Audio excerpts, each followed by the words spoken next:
Howdy. Ho ho, my good humans. How are y'all doing? This is Unnecessary Rambling. I'm Brandon Sylvia, joined by the homie Geoffrey in the building. It is that time of year, Geoffrey. It's GOTY season. How you feeling, man? It's Goaty. been a while. How you doing, brother? I wanted to make a goat sound. Goaty. Blah. No, that's not a goat. That was a weird dying animal sound. Never mind. Let's backtrack that. Uh, got the Christmas mug here, man. We're recording in middle December, so got the festivities going on. Hang on, coffee. So I'm Okay. sure in How are your you? area, I'm good, man. I'm sure in your area right now it's feeling like actually pretty festive. I'm sure No. you're really, is it hot out?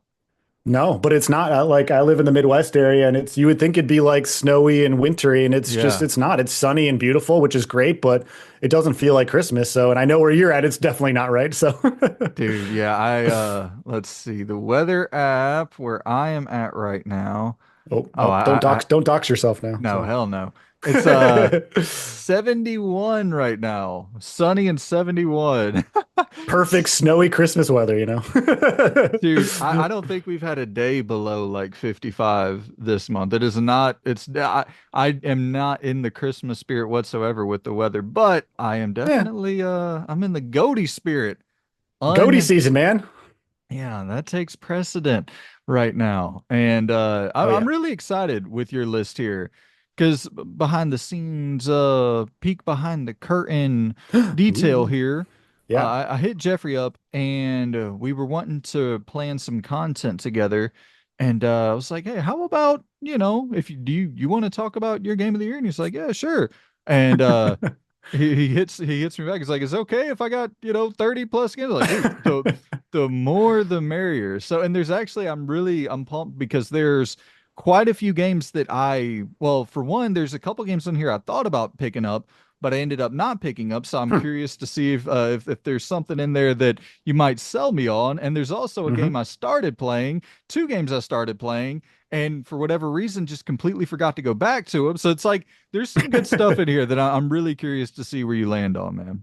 That's what I'm excited for. Because I was telling Brandon, I'm like, is this going to be a good video idea? People like this isn't my channel, it's your channel. People come for you. I'm just some rando that comes on here once in a while. So he's like, hey, let's talk about it. And I know we have a lot of crossover with our games because both of us play. We have similar tastes in some things, but we have a lot of differences. But between AAA, indie, AA, everything in between, I think both of us play a really good mix of games. So that's what's fun about doing these conversations because we haven't talked about any of this ahead. And this might be a spoiler, but I'm not, so stop me, Brand, if it is. But I'm going to say this right up front. I actually don't have my game of the year picked out. I have three, which I'm not going to say, obviously, but this is actually going to be like on the fly as Brandon and I discuss. I have three in mind. I think I might know, but I'm not 100% sure. So you're going to find out when we find out, which I think will be a lot of fun. So, yeah. That's how I like doing these as well, man. As little preparation as possible, which I guess is kind of my mantra for everything on this channel. But I really do Uh, like the whole. I like the spontaneity of you figuring it out in real time as you're presenting it to the audience. I don't know. I just like the authenticity. I don't even know if that's the right descriptor for it, but yeah. Jeffrey, Prince of Persia, The Lost Crown. This is one this is right off the bat one I'm really really curious about because I picked it up at the beginning of the year. I'm not the biggest, Metroidvania guy. I know you're much more in that genre and I've heard nothing but great things. I played maybe an hour or two of it. Dug what I played. Is this one you're high on this one? Well, how many hours do you think you put into it? So this was like a January release. It was like at the beginning of the year. So how much did you actually put into it as far as time? Do you remember? I think I played like an hour or two or so, but that was right there Okay. where like it came out right before Final Fantasy Rebirth, I think, Right. or like right around that time period. So February was stacked in 2024, I remember. So I think it just kind of fell by the wayside for some of those Sure. other games. But yeah, what are your thoughts on The Lost Crown?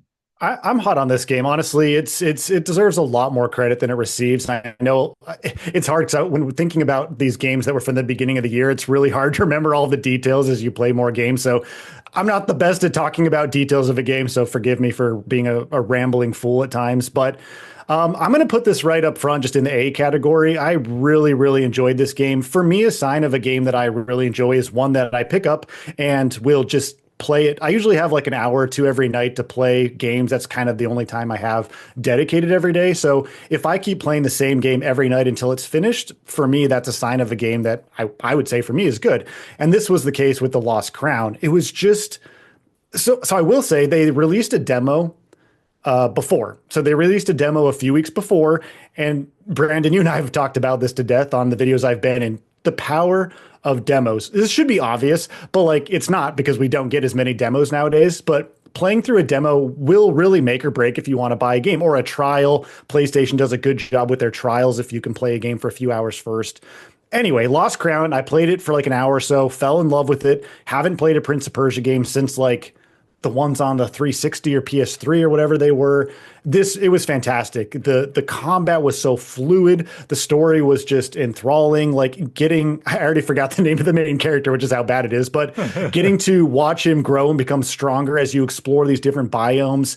And they're very creative biomes. And the platforming is just really challenging and fun. You're always upgrading and getting stronger, which is true for most Metroidvanias, but I don't even have a very specific reason. It just all coalesced together into a really, really fluid game experience that I just couldn't put down. I just wanted to keep playing. I wanted to see the next area. I wanted to get stronger.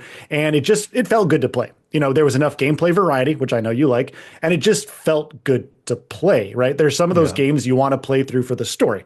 There's some that because they just feel good. Some of them there's a mix, but this one, it just plays so smoothly and polished. And yeah, so it's a good solid A for me for sure.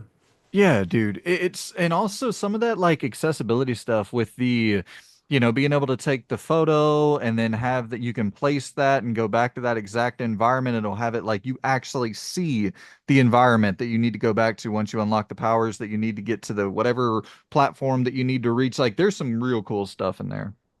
Yeah, I can't believe I forgot that. I'm glad you said that. That was one of the most unique features. Interesting, I didn't utilize it that much. I don't usually use pins and things like that in maps because it just, to me, feels like homework. But as far as that aspect, it is a really creative one. So, why did you fall off it? Do you remember why? Was it just because of all the other games, or did you just not jive with it? I'm kind of with these games. I am sort of a dabbler. Like I like to jump in, see if something really, really hooks me.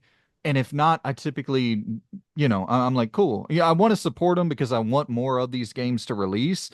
But I also know that uh, if there's a Final Fantasy VII Rebirth or right here, a Banishers, or if there's some of those games that are also releasing alongside it, I'm usually going to prioritize those. Um, but also before we go any further, I should out the gate. You want to plug some of the other content you make off on the internet? That totally slipped my mind for the opening there. That's fine, man. You don't have to apologize for anything. I always feel weird talking about that stuff, but yeah, if anyone's interested in seeing what else I do, I'm very grateful and blessed to work in like the gaming media production side. So that is a huge blessing for sure. So I work, if you want to see the other stuff I do on a day-to-day basis for jobs, I work over at Mojo Plays on YouTube as well as Watch Mojo. I'm a video producer, so I work on their gaming side. I script videos, voice them and get the footage and video edit and all that. So if you want to see some videos that I do over on Mojo Plays, it's yeah, check that out. I also work for the YouTube channel Gaming Bolt, where I do voiceovers. So a lot of their videos with their scripts, I do the voice. So if you like Gaming Bolt, they do a lot of really fun videos, and I voice a lot of them. So it's yeah, if you like what I do with Brandon, check out what I do over there. If not, I'll be here with Brandon and we'll be making videos here and there. So I just appreciate whenever you support when I'm on the channel with you, Brandon, because it's people have been really kind and I'm grateful for that. So thanks. Yeah, absolutely. People have been hitting me up, man, like, hey, bring Geoffrey back. And we're planning some stuff to work on content in the future. I think we're gonna try to schedule out a monthly or so cadence to get together and talk some video game stuff. So stay on the lookout for that. And especially if you like tier makers. Ooh. Hint, hint. And some Uh 24/7 streams. We're just going to stream together 24 hours a day. We're never going to stop, man. So no sleep, we no would die sleep. immediately. I would die immediately at least. So, Oh all right, yeah. what's next, man? What do we got? Banishers, huh? Banishers Ghost of New Eden. So I finished this one. I love this one. I'm curious where you land because I think that there's some similar DNA in here that I think we both like games of this ilk, very, very narrative driven experiences. The one thing I'm curious about with Banishers, Hmm. it gets a little long in the tooth towards the end. True. Did how did you land with Banishers? Yeah, you and I think we really sync up on the whole Focus Home Interactive publisher, double A games, Banishers, Atlas Fallen, Vampire, you name it. There's like a million, Plague Tale, obviously games. I feel like you and I really sync up on loving those Focus Home Interactive, double A, just meaty story games. That's just such a perfect line of like gameplay and story. But to your point, yeah, Banishers I also agree was fantastic. I absolutely adored that game. I didn't expect it to be 30, 40 hours. Did you? It's Cuz did big, you expect man. that? I know, God no. And I don't know if it necessarily needed to be, but it's like the content that is in there is actually really, really good. So it's not one of those things where it's I'm doing fetch quests to go get flowers and bring them back. Like it's real, real content in there with real good stories and side characters. So it Yeah. earns its playtime, but it is long. It's definitely long. It is long. And for those that don't know, since this came out in February, I believe, so you play as the two characters, Red and Antea. They're a couple who are banishers. So they basically need to take part in all sorts of different, supernatural haunting cases. That's kind of the side content. They're called haunting cases, which do weave into the main narrative. And you're basically going through these extensive, almost like Witcher 3-esque lengthy quests where you're figuring out who the poltergeist is or the supernatural presence. Sometimes it's attached to the person. Sometimes it's something completely different that you wouldn't expect. So Red and Antea, they get to kind of decide sort of binarily, is that even a word? I don't know. But they get to decide like, is it one person that's bad? Is it the other? Is it something completely different, a demon? And you get to decide to like banish them or save them or whatever. And it's the choices in these haunting cases is really deep. The writing is really good. Was this, I'm already forgetting, was this from Don't Nod, Yeah. the developer? Yep. Was this also Don't Nod, right? Yep. Don't nod. Okay, so yeah, so Don't Not All made Vampire. They made the Life is Strange game, so they're really good at narrative. So, did you? So a lot of people were polarized by the combat. I loved the combat in this game personally. Switching between Red and Antea, their Mm. ghostly attacks, and then the physical attacks and magic and the firearms. I personally really dug it, but a lot of people didn't. What did you think of the combat in Banishers? I really liked it, especially as it's not like a crazy extensive skill tree, but as you really start to get in there and tinker with the different abilities and stuff, it does kind of add some spice, add some flexibility to the combat. I think that it's one of those ones where, yeah, by that 20-hour mark or so, 25-hour mark, you're like, okay, this could definitely I could do with a little bit less of this combat, but it is good. Once you probably 10 hours in or so, you really start getting the feel for it, and it's a strong combat system, but to that same point, could I have taken a little it's just this is one of those games where it's like, could I have taken a little bit less? Could I have skimmed 5 hours off this and been just as happy, or if not a little bit happier, for sure. But it's still a Yeah. fantastic video game. I don't want to sway your opinion here. No, it's okay. I already have my thoughts on it. So we're just going to immediately put it up in S. This is an S tier Okay. game for me. I loved it that much. But to your point, I think a game you look at like Plague Tale Requiem, Plague Tale Innocence, those games kind of came in at the right length where it didn't outstay its welcome. I think Banishers could have fallen into that. However, that being said, this may be a very obvious, stupid statement, but like, if I am finished the main story of a game, but I still want to just keep playing the game and don't want to leave the world, that to me is maybe an obvious sign of a really good game. And that was the case with Banishers. I rarely go back and complete side content in games because I just want to move on. I couldn't stop being in this world. I wanted to explore it. I wanted to get like legendary on everything. I wanted to Oh complete every wow. haunting case just because of the being in the world itself and the vibes and the two main characters. So for me, that's a case of a really good game, which is why it's an S for me. I adore it. There were some story points I was like, this is kind of rubs me the wrong way with Red and Ante and how they interact. But again, that aside, I can look at that aside. I think it's an S tier game in my book. So Well, yeah, I mean, that's because I know you're absolutely not. We're pretty similar in that vein where you're not a fan of the filler. So for the fact that you went through and really, really dedicated to, knocking off those side quests and stuff, that's a true testament to the quality of that game, man. Um, yes, sir. Silent Hill, it's the short message, right? Yes, it's the free one that came out. I don't remember March, February, January. I don't remember. It was like the free one when Konami was doing their huge push for everything Silent Hill before Silent Hill 2, obviously, which we'll get to. So, I, very curious once again, very curious where you land on this, man. I've heard very mixed things on it. I've heard some people Yeah. really like it, and then I've heard a lot of people really hate it. So, where do you land? Did you play it though? I'm curious I, because it was I free. did You not. didn't even play it being a horror fan? Really? It's No, dude, free. Okay. I am walking simmed out. Totally walking simmed out. Okay. And that's Okay. what this is, right? It's a walking sim. It's kind of it's only like an hour and a half, 2 hours long. It's a free experience. It's kind of like if you blended the first layers of fear with when people talk about PT, not to that same echelon, but it's kind of like Yeah. if you blended that. So yeah, mostly a walking sim, run away from the enemy. So I know you don't jive with that, but it was still a free thing. I thought you'd try because you like Silent Hill, but that's okay. It's S. No, I'm kidding. It's not S. Honestly, this was probably C. It was a C level for me. It was again. I can't complain because it was free. If it was like a $20 game for an hour and a half, that wasn't all that great. I'd be bummed, but it was fine. The it just didn't feel like Silent Hill. That's the biggest problem. We'll get to that with Silent Hill 2, where it needs to feel like how those games feel. And if you know, you know. The short message just kind of felt like if it was any other title but Silent Hill, you would have no idea it's a Silent Hill game, which is basically, I Yeah. think, the strongest thing to say about it. Had some cool ideas about mental health and how to utilize technology and how that can harm others. So I think there's a good message, a short message through it. But it just felt like one of those games where you're walking through, you're running away from the baddie, trying to figure out where to go, and it just that kind of gets old really quickly. So it's just kind of an average experience. But it was free, so hey. Yeah. Well, man, and that was the thing where I heard people talking about it and it all kind of fell in that same camp of conversation where it was like a few people I heard, okay, I really like the message, this, that, and the other, but it seemed like it was more for me, it was like, do I really want to commit the time? Even though it's just an hour, whatever. It's like, do I really want to commit the time to jumping into this thing whenever it's seemingly like middling? But Yeah. hey, thankfully that's not the only Silent Hill experience we got this year. Oh yeah, baby. We'll get to that. So Mario versus Donkey Kong. What we thinking?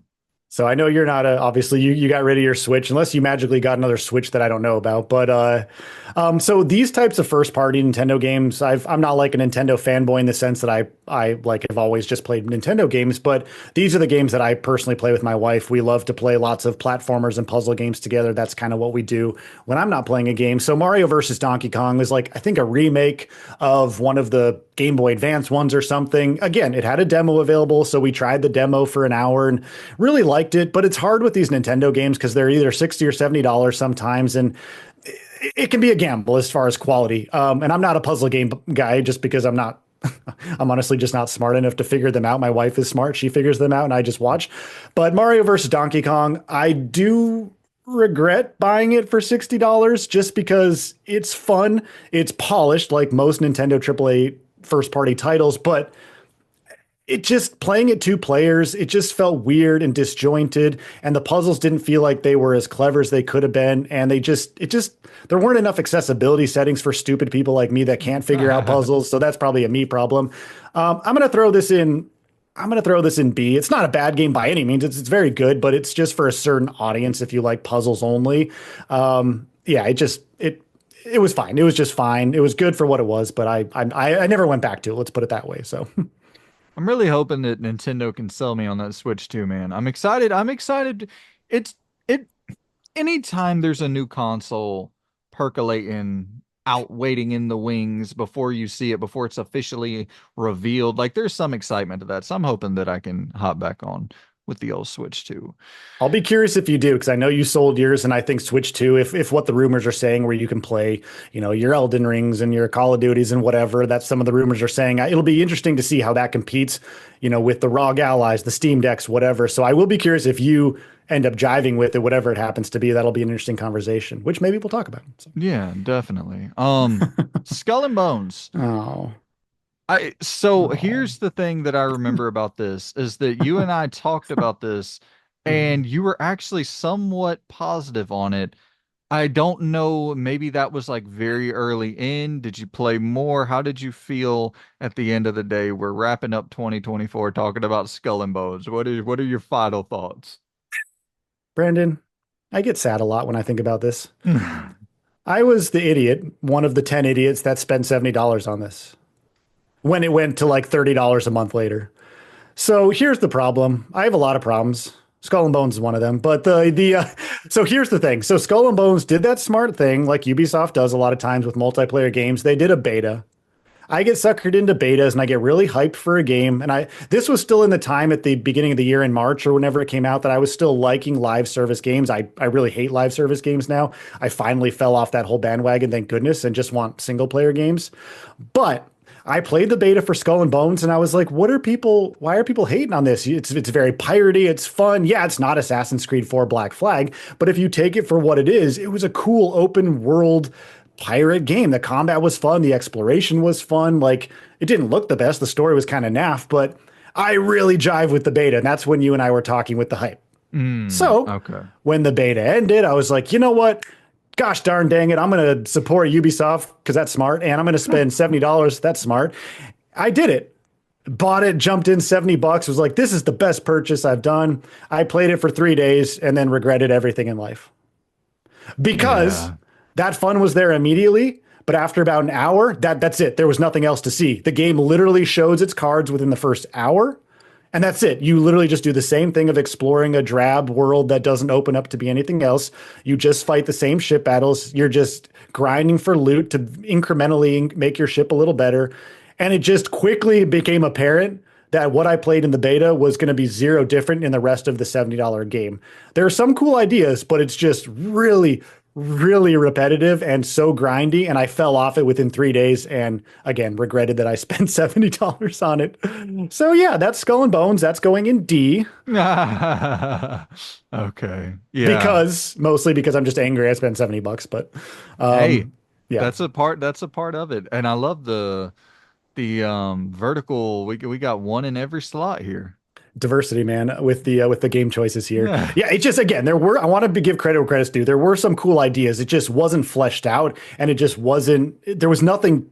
It was too live servicey for a $70 game, and I didn't realize that until I bought the full thing and got to see when they started doing seasons, and it just rubbed me the wrong way, and it just yeah. So you never played it though, right? No, when I saw that you couldn't get off your ship and go explore like the islands, I was like, dude, what? Why? I don't want to play an entire game on the ship. Like the ship has to be a part of a bigger experience, or at least a ship is like it's like saying when Grand Theft Auto 6 comes out, you can't get out of your car. It's like, what?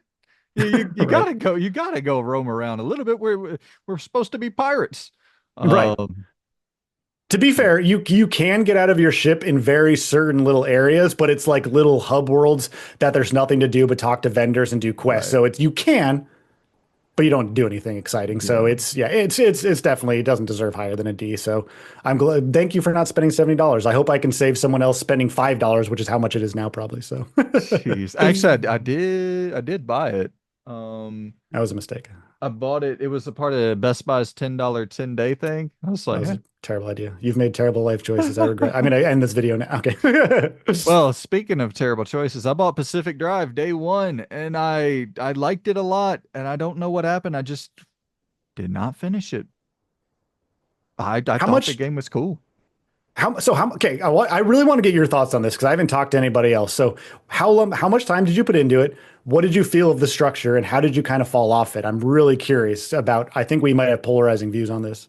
Was this a February game as well? I feel like it Yeah, was. it was. Yeah. It was an early year game that was really hyped by a lot of places because it's like a roguelite car game, right? Sort of Sounds supernaturally something. Yeah, dude, it sounds so freaking cool.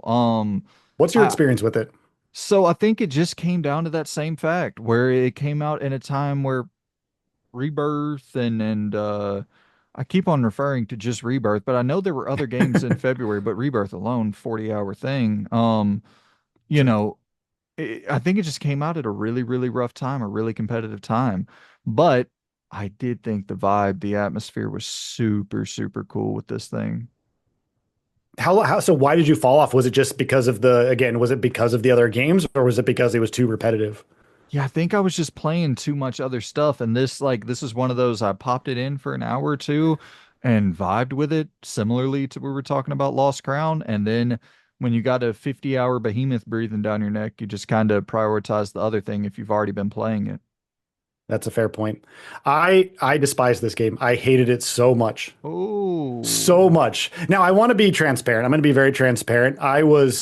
This was a time, and this maybe is going to skew it, so I'm going to have to be careful where I put it because I have a big bias. I was playing this, so I only played this for a test review for an outlet that I was working for. They were letting me try to review something, and I was like, "Yeah, do you want to do this?" And I was like, "Sure."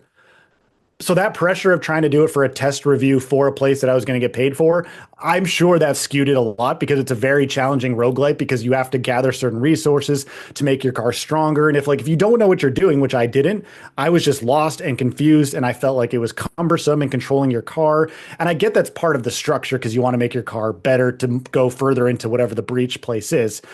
But that being said, I had zero fun with it. So much so to the point where I didn't get the job as a reviewer because I was too hard on the game because I basically just complained about how much I hated it. So there's a little insight to you. I would personally put it in D. I really hated this game, but I'm going to put it in C because I can recognize some people will like it. It just was not for me in any shape or form. I did not like this at all. But I'll put it in C because I don't know. I'll be nice for a second.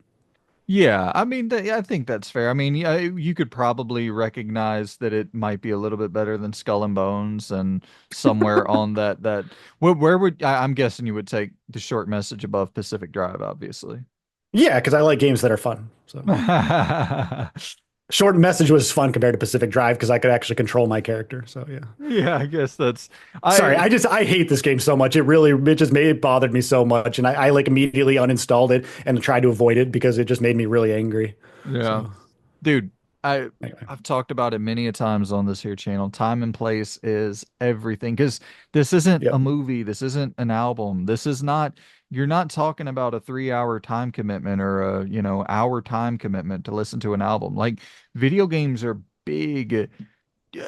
Dude, it is a task, like a legitimate task to get through games a lot of the time. You could be in just the weirdest slight tweak to your mindset in a really good game. You end up being really cold on it because of X, Y, and these other external factors that have nothing to do with the game. It's a, right. yeah, games are a totally different beast because they require much more player involvement. Yeah, well said, man. Have you played this one? What what is Have the you heard of name of it? this? It's called Reveal or Reveal. I don't know how to say it. It's like Reveil. I don't know if that's Reveal, Reveal, but it's. Have you played it? Because it's a horror game, and I'm curious if you've heard of it and or played it. I heard of it and I saw the trailers, and this is another one. I think this got a physical release if I'm not mistaken. And Yeah, it, it did. Okay, yeah. it did. Yeah, I'm pretty sure it did. Yeah. Because I remember seeing this, and I remember I was like looking on Best Buy's site and I was like, I think I'm gonna grab this, and for whatever reason, once again, I Hmm. just totally slipped my mind and I never picked it up. But with a Yeah. horror game getting a physical release, this is like totally up my alley. So sell me or desell me on it.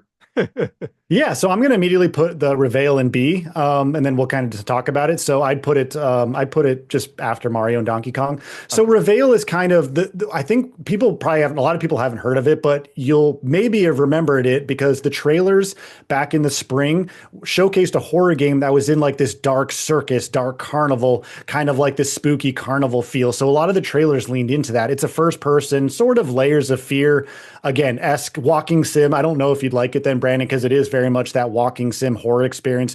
There's not much to do as far as gameplay, but again, I like those kind of games because I'm not smart enough to figure out a lot of stuff in games. This was a weird one because it does, I'm not going to spoil anything, but it does a complete 180 that I never saw coming. And it was really a cool twist in the story and the gameplay, but I didn't like the way it didn't land well with me, but it was smart and it was cool because it was a complete juxtaposition of what you were just doing. So the game really leans heavily into this whole dark circus, 1970s, 80s, like family owns a creepy circus carnival and you're exploring that. And it's really cool. The set piece moments are really cool. But then again, it does this 180, which is really smart. I just didn't like the direction it went, so that's why I'm putting it a little lower. But yeah, if you like those Layers of Fear-esque games, then I think you'll like it, especially because it does have some smart writing and switching of the narrative perspectives. But it's a 3 hour game. It's not too long, which is good. But I'm putting it lower because I didn't like the way it went, even though I can agree that it was smart. Does that Yeah, I make was sense? I don't know if that makes sense, totally. I but was actually just while you were talking, I was looking at some gameplay, and I see, like how you dare you? said, a 3 hour experience here. That actually makes it more appealing to me. Because if I'm gonna play a walking sim, I would definitely like for it to be on the smaller, more compact side. So okay, that's I I do think you should play this at some point because I'll be really curious of what you think of this narrative shift again, which I'm not gonna spoil. I really want to hear your thoughts because if you're feeling lukewarm on it, I understand, but it is a really cool game as far as the atmosphere and the scares and then that shift. I just really want to know what you think of it because I think a lot of people will love it more than I did. Anyway, yeah. yeah. I'm gonna So look for that physical, and yeah, yeah. cool. Speaking of horror games, this one I did play, this one I did finish. This uh once again, not trying to sway your vote here.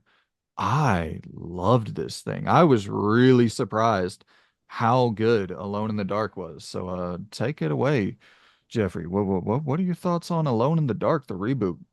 It makes me happy to hear you say that because I feel like I was the outlier in the places that I worked and talked about it. Most people weren't hot on it. So to hear you say that makes me happy. And I already knew you liked it because we've talked about it. But for me, Alone in the Dark is a solid A.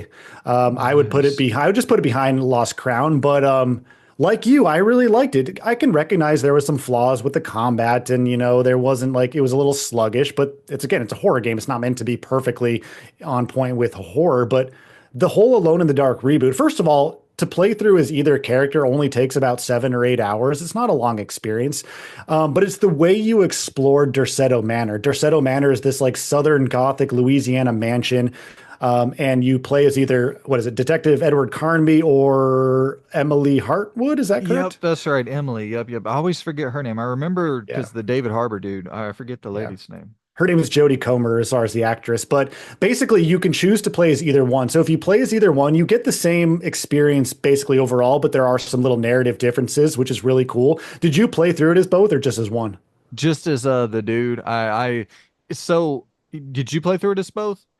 So this is why I put an A because again, this was one of these games that I wrapped up and I wanted to go back and experience it again because of Dang. how cool it was to experience the different time periods and areas. So yes, I went through as Edward Carnby and then I went back as Jodie Comer or as Emily Hartwood, the lady character, because there's actually a whole different stage for her. No, And you get a whole really? different stage for Edward Carnby.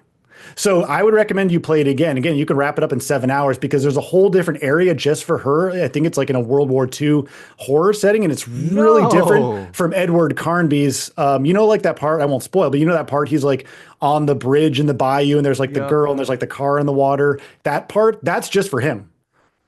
Oh wow. So So she's you get a got whole different thing. okay. That Yeah. is very, very compelling to me. Now it Yep. makes me want to play it again, dude. Holy You should. smokes. Yeah. Okay. So that in and of itself, again, like it doesn't completely change the whole game, but it changes enough way you interact with the characters around Derceto Manor, which is the main location, kind of like the Resident Evil Spencer Mansion. You explore it and find different areas to go into. There's different time zones, different periods. There's different Lovecraftian horrors. The ending, I'll be honest, the ending, which again I won't spoil, the ending for both of them was a huge letdown. I didn't really care for the ending of the game. That said, just the world building and the feel of this game was really, really cool. And it was just a good March horror experience to dive into. You do need to go back and play it again. You love the second arc of it. So Well, so the thing that because that little bayou on the boat, that whole section with Edward, like that was probably a 30-45 minute chunk of the game, if not a little bit more. So is hers that the separate section that she has, is it that meaty? I mean, I couldn't remember the exact amount of time, but like Right. basically the way to sum it up is they each have the same narrative, but they branch off a little bit with different characters and how they communicate, and then each of them has their own specific stage. That is cool, dude. I did not even That's know how I'd that. put it. So. Yeah. Okay. Well, heck yeah, man. So Shout yeah, out that's a to you. solid A, man. I'm glad that you like it too. I'm curious, where would you put it though, as far as like your ranking? Because if you liked it, would you put it that high or would you put it lower or higher? All right, so now I got to go into future brain here because Okay. I'm thinking, all right, so this will come out after my game of the year. I already recorded and I have that uploaded. I haven't made it public yet. So I can spoil this without, yeah. Okay, I can You don't have spoil to this. spoil it. You don't have to I spoil anything. Well, it wouldn't be a spoiler because it would already have come out by Oh, the okay, time okay. people are watching that. Yeah, so it's my future. I'm trying to think. Um, so I have this, I don't remember the number, but I have it in the B tier. I know that for Okay, sure. But I still really, really liked the game a ton. I awesome. think I only have like a few games in my A tier. My Wow, okay. it was actually this year was just a definitive B tier year for me. It was a good but not great year. My list is just full of B tier games, which is fun. I love B tier games. Yeah, B tier's Um, not that's still a good all around very good game, you know. So yeah, talking about eights, that's right. super solid. Now Yeah. this Princess Peach Showtime, is this a B tier style game? Listen, I'm Nope. gonna be completely real with you, dude. Please do. Only real. No fakeness. I look at this because whenever you sent me your list, I started getting the trailers ready and stuff for it. And this is one of the games on this list that I haven't played. And I was like looking at the gameplay and going, dude, this just looks fun. It looks like it has a ton of variety. So take it away. I have no knowledge. I this is so this this is actually gonna I don't know, people are gonna either take me seriously or not after this. I don't care. I'm just being honest with my how I like games. So you take it however you want. But this is one of the rare games Nintendo that I didn't play with my wife. I selfishly wanted to play this one on my own because I'm gonna hammer this home again. Nintendo does do a great job with their first party games with demos more often than not. They put out a demo for Princess Peach Showtime. I was already excited because I love platformers. I love old school Nintendo games. I love happy go lucky games. That's what makes me the most happy with gaming. I love horror. I love scary stuff, but I also love these happy, saccharine coated, sugary games. I absolutely loved this game. I loved it so much. Nice. But again, people are going to be like, "Oh, you're not a real gamer." Blah blah. I don't. Whatever. Who cares? Like you like what you like. This game was just fun. It was your favorite thing. It had a huge amount of variety and diversity Yeah. because Princess Peach can so basically you explore this like theater. There's like this old school like theater like complex and you explore multiple levels. And basically Princess Peach is able to transform into different caricatures, different characters like in a play. And it's all themed around like plays and theatricals. So every time you're on like stage, you're actually on like, excuse me, a stage performing through a play. It's really creative. So you might Man. be a sword fighter, you might be a ninja, you might be a cowgirl, you might be like a bakery person. I don't know, I forgot what the word is, a baker, I guess. And there's all these different varieties that you're every level you're switching to a new gameplay style, which completely changes the gameplay. The collectibles are fun, the level design is great. This for me, again, I understand, I've thought about this one a lot. This for me is an S tier game. I loved it that much. I So love hearing that, dude. Yeah, this is. I loved it. So I know that it didn't, get glowing reviews or whatever, but it's every time I look at this thing, I'm like, that is one of the most appealing first part. And listen, dude, eh, that's the thing where we were talking earlier about, what can get you to buy a Switch 2 and Nintendo's first party shit is just so strong. It's so strong.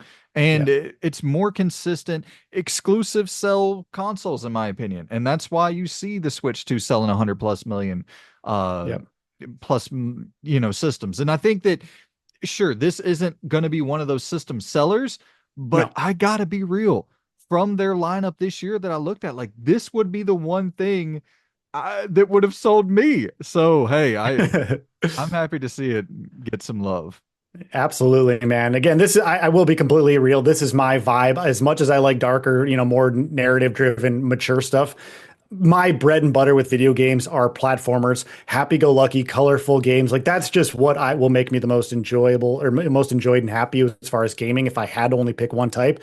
And this ticked all the boxes for me. I can understand why some people wouldn't like it. Absolutely. It's not a hard game, but it was at that time where I was going through a lot of rough stuff in life, physically, mentally, that I wanted something that I can just enjoy for a few hours at a time and go through different levels and feel happy and wrap it up. And it's like a 15-hour game. It's also a pretty good length, which is great. It doesn't outstay its welcome. So it ticked all those boxes, and I absolutely loved it. So for me, it's no question S tier. But again, I can fully recognize for others it wouldn't be, and that's completely fine. You're wrong, but Once it's fine. So yeah, once again, time and place, man. That seemed like a perfect time and place game.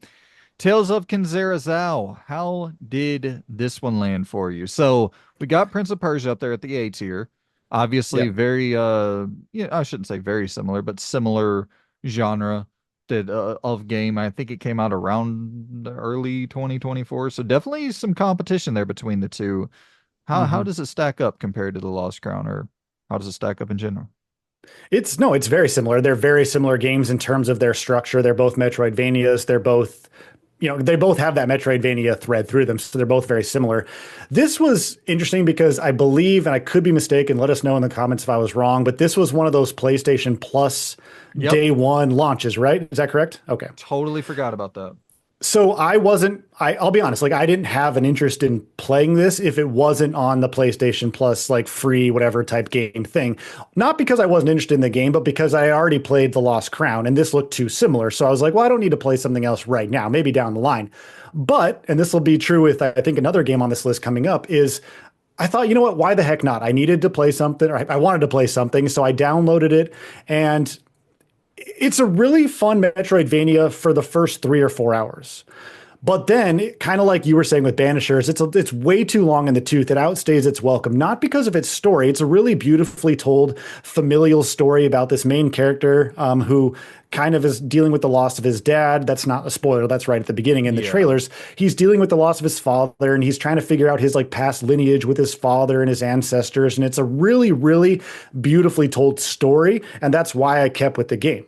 However, the gameplay itself after 3 or so hours really, really just falls down the pit because it becomes way too challenging, but it doesn't give you enough to enjoy that challenge. So it's the challenging for challenge sake, and it becomes too repetitive. So the actual structure of the Metroidvania falls apart in comparison to something like The Lost Crown, but the story itself does push it through, which is why I kept through it. It's about 7 or 8 hours long, so I would throw this one in a B.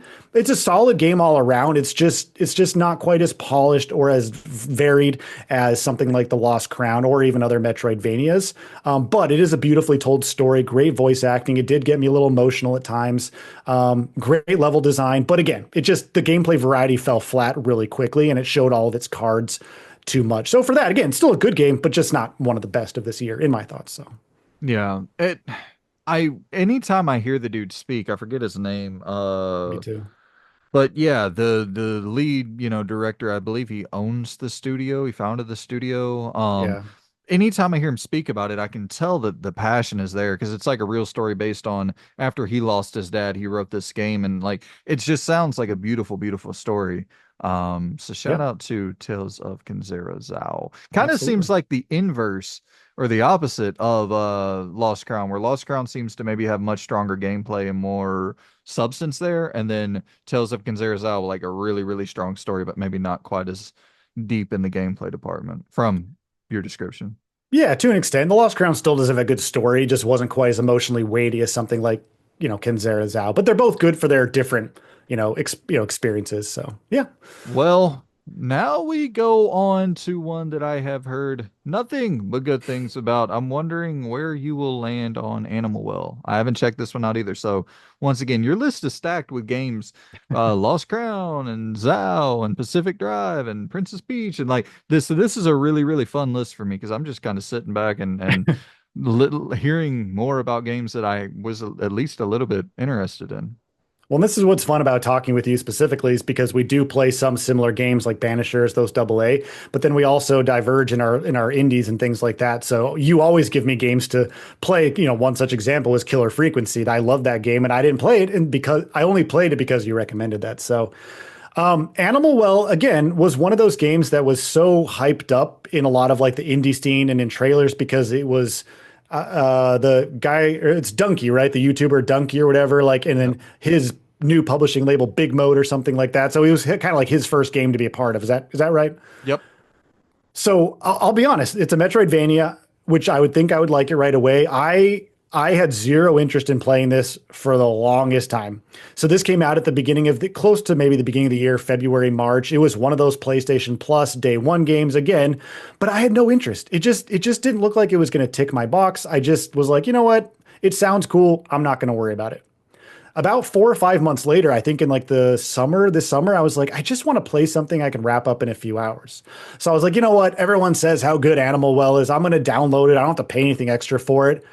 I fell in love with this game within the first 30 minutes. It's everything people say about it is true. It's like so mysterious and creepy, but also wholesome and strange because you play as this little weird, derpy, like blob thing who's in this well of animals, all this supernatural animals. There's no combat. All you do is just explore. You explore this labyrinthian zone. You naturally find these abilities that kind of push you through. There are so many times in this game where I didn't know where I was going. And then all of a sudden, I would just get to the right area naturally, and it would just keep pushing me forward. And it just, the way that it did it was so meticulous and smart that I've never experienced in another Metroidvania that I just kept playing it night after night until I wrapped it up. And it's a beautiful game. It's now one of my favorite games of the year. Not S tier, I'm going to say that, but it's definitely one of my favorite games of the year because it was such a hidden surprise that I didn't expect. So this for me is an A game, above Alone in the Dark, behind Lost Crown, but it's really phenomenal. Nice. Nice, nice, dude. Um, yeah, that's the thing you talk about with the progression. That's like my favorite thing about Astrobot as well. I know that's kind of a different lane, but just the fact Mhm. that you don't really ever have to like you never feel like your progression is being halted. You're just constantly moving forward. And I've heard Animal Well maybe can get a little obtuse at times, but just that idea of like, hey, you will figure this out. You're gonna move forward. You're gonna progress.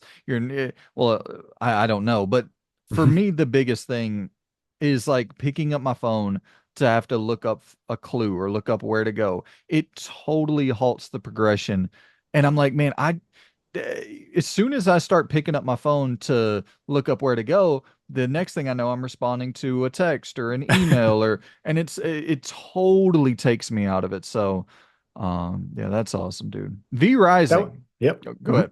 No, no, that's all I had to say. I appreciate that point because we've talked about that with Dragon's Dogma 2. You said you kind of loved it, then maybe stopped loving it for a while because you didn't know where to go. Is that right? I thought you were saying I that with Dragon's wouldn't. Dogma that you like fell off because you didn't know where to go next or something. Maybe I'm mistaken, but I wouldn't doubt it. That open world is awful. I ended up finished I finished it, but it's yeah, I mean the open world design in that game is not good. I'm sure I yeah, actually I do remember a couple times having to pull up a guide to because there was this one where you got to go into multiple different houses to find different like uniforms for some there was some stupid stuff in there, but yeah, the combat was just so good that I powered through it to the end. fair enough. Um this one once again, dude, repeat, rinse and repeat. I love the aesthetic of this thing, and I think it got a physical release too. And I was thinking about buying it, and I didn't buy it because of everything. Yada yada yada. V Rising is it one I should be adding to the cart, or is this one I can save some money on?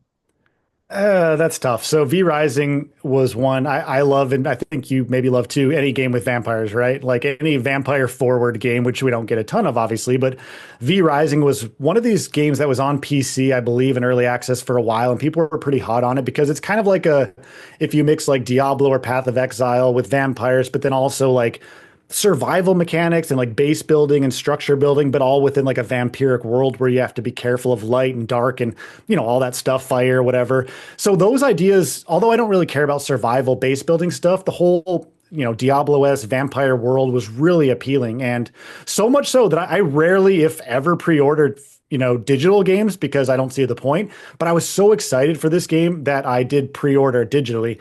And to its credit, the game does have a strong opening in the sense of creating your own vampire. The world itself is really fleshed out and beautifully haunting, and the way you kind of progress your little castle that you build up for your vampire is really cool.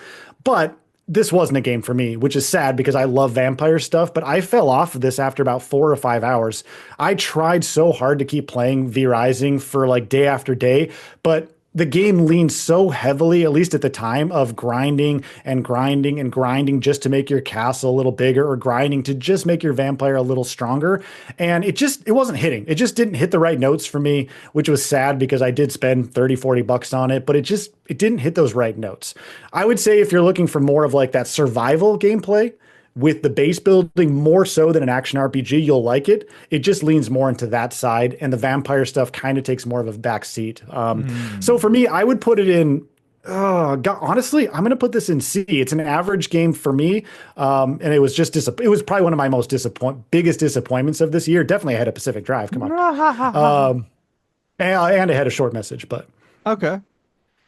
but yeah, it just the world's cool. The game, the aspect was cool, the vampire, but it just didn't hit the right notes. And if I have to force myself to want to play a game, that's not a good sign, I don't think.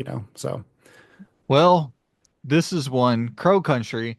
I'm about 75% of the way through this thing. I don't know what it is with me in these old school survival horror games where I'll play quite a bit of them and then I just always end up putting them down, never finishing them. So should I wrap this thing up, Jeffrey? How do you feel about Crow Country? well, see, it's really interesting to hear you say that because your favorite game, right, is Resident Evil 2, right? Yep, I love the old tank-based Resident Evil games, but I don't know if it's just I really don't know what it is about the PS1 survival horror games. I like almost all of them that I play, genuinely, but Right. it's like I don't want to play a lot of it. That's fair. So Crow Country, yeah, for those that don't know, it is like those retro style horror games, albeit with you can choose between tank or modern controls, I Sure. believe, right? And then Yep. you can kind of choose some difficulty, accessibility stuff, but you're exploring this abandoned like amusement park called Crow Country. So the setting is immediately very creepy, kind of like Silent Hill 3's, what is it, Lakeside Amusement Park or something. Yep. It's very creepy. I'm going to give a massive caveat to this. I like this game, but my massive, massive, massive caveat is I had to use a guide for the entirety of the game, like 100% of it. Oh Like wow. 100% of it. I tried playing through this game for the first hour and I don't know what I'm doing. I can't figure out where to go. It's obviously trying to pay homage to those older games where you have to figure out puzzles.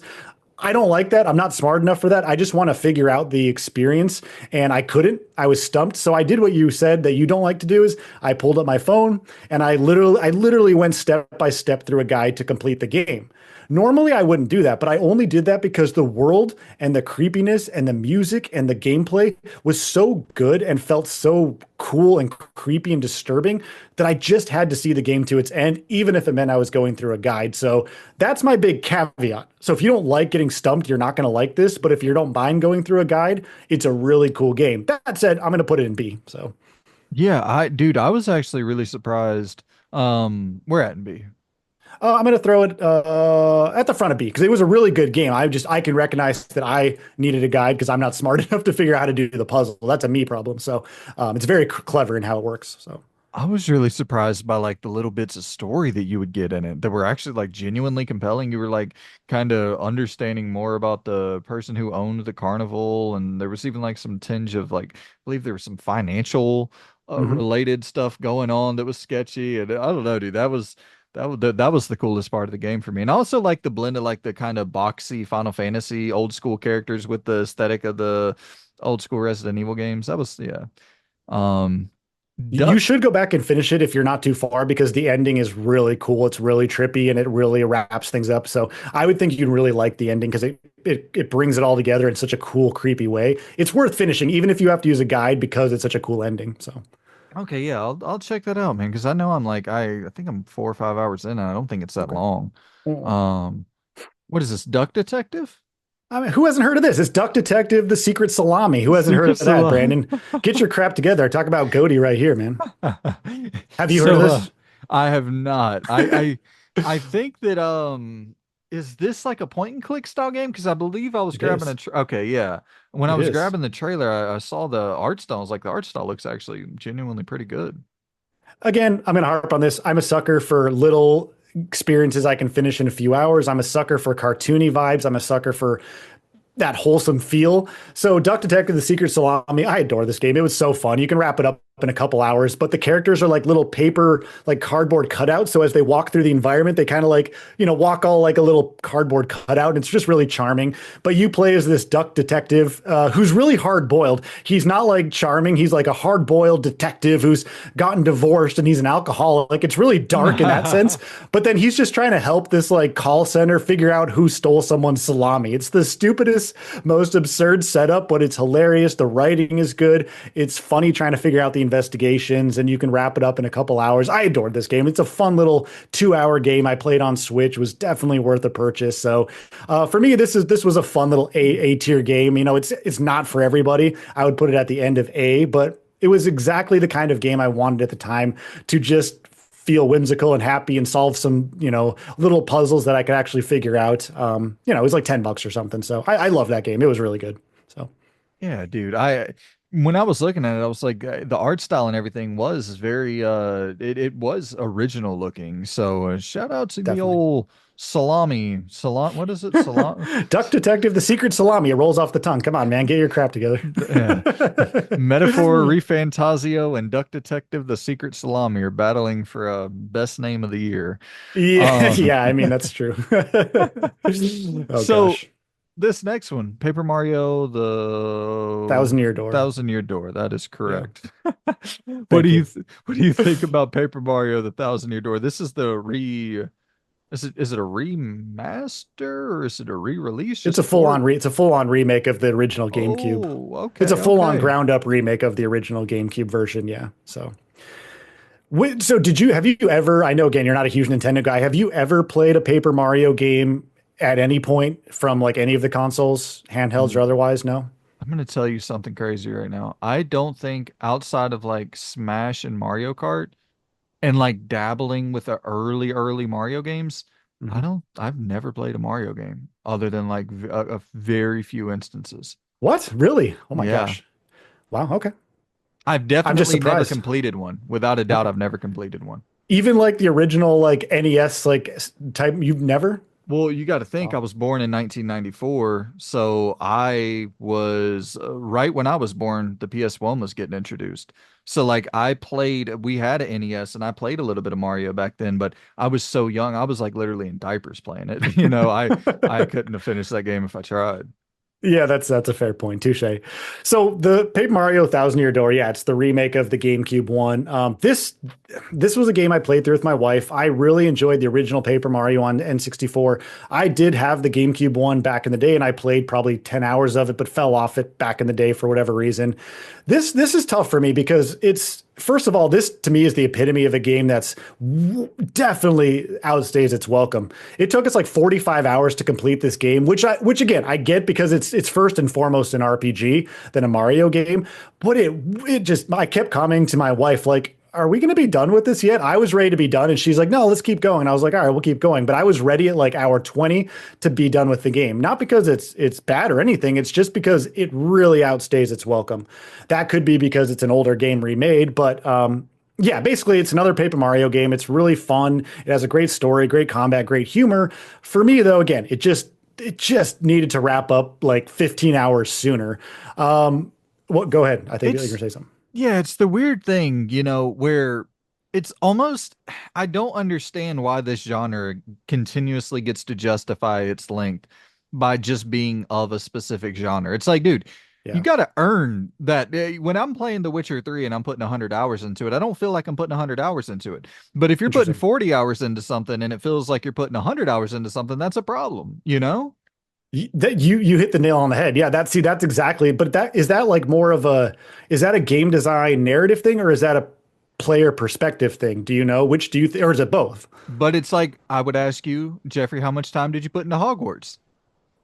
So I platinum Hogwarts Legacy and put 120 hours into it, but that's because I'm a psychopath. So But how did you feel like you put 120 or did it feel like you put 40 hours into it?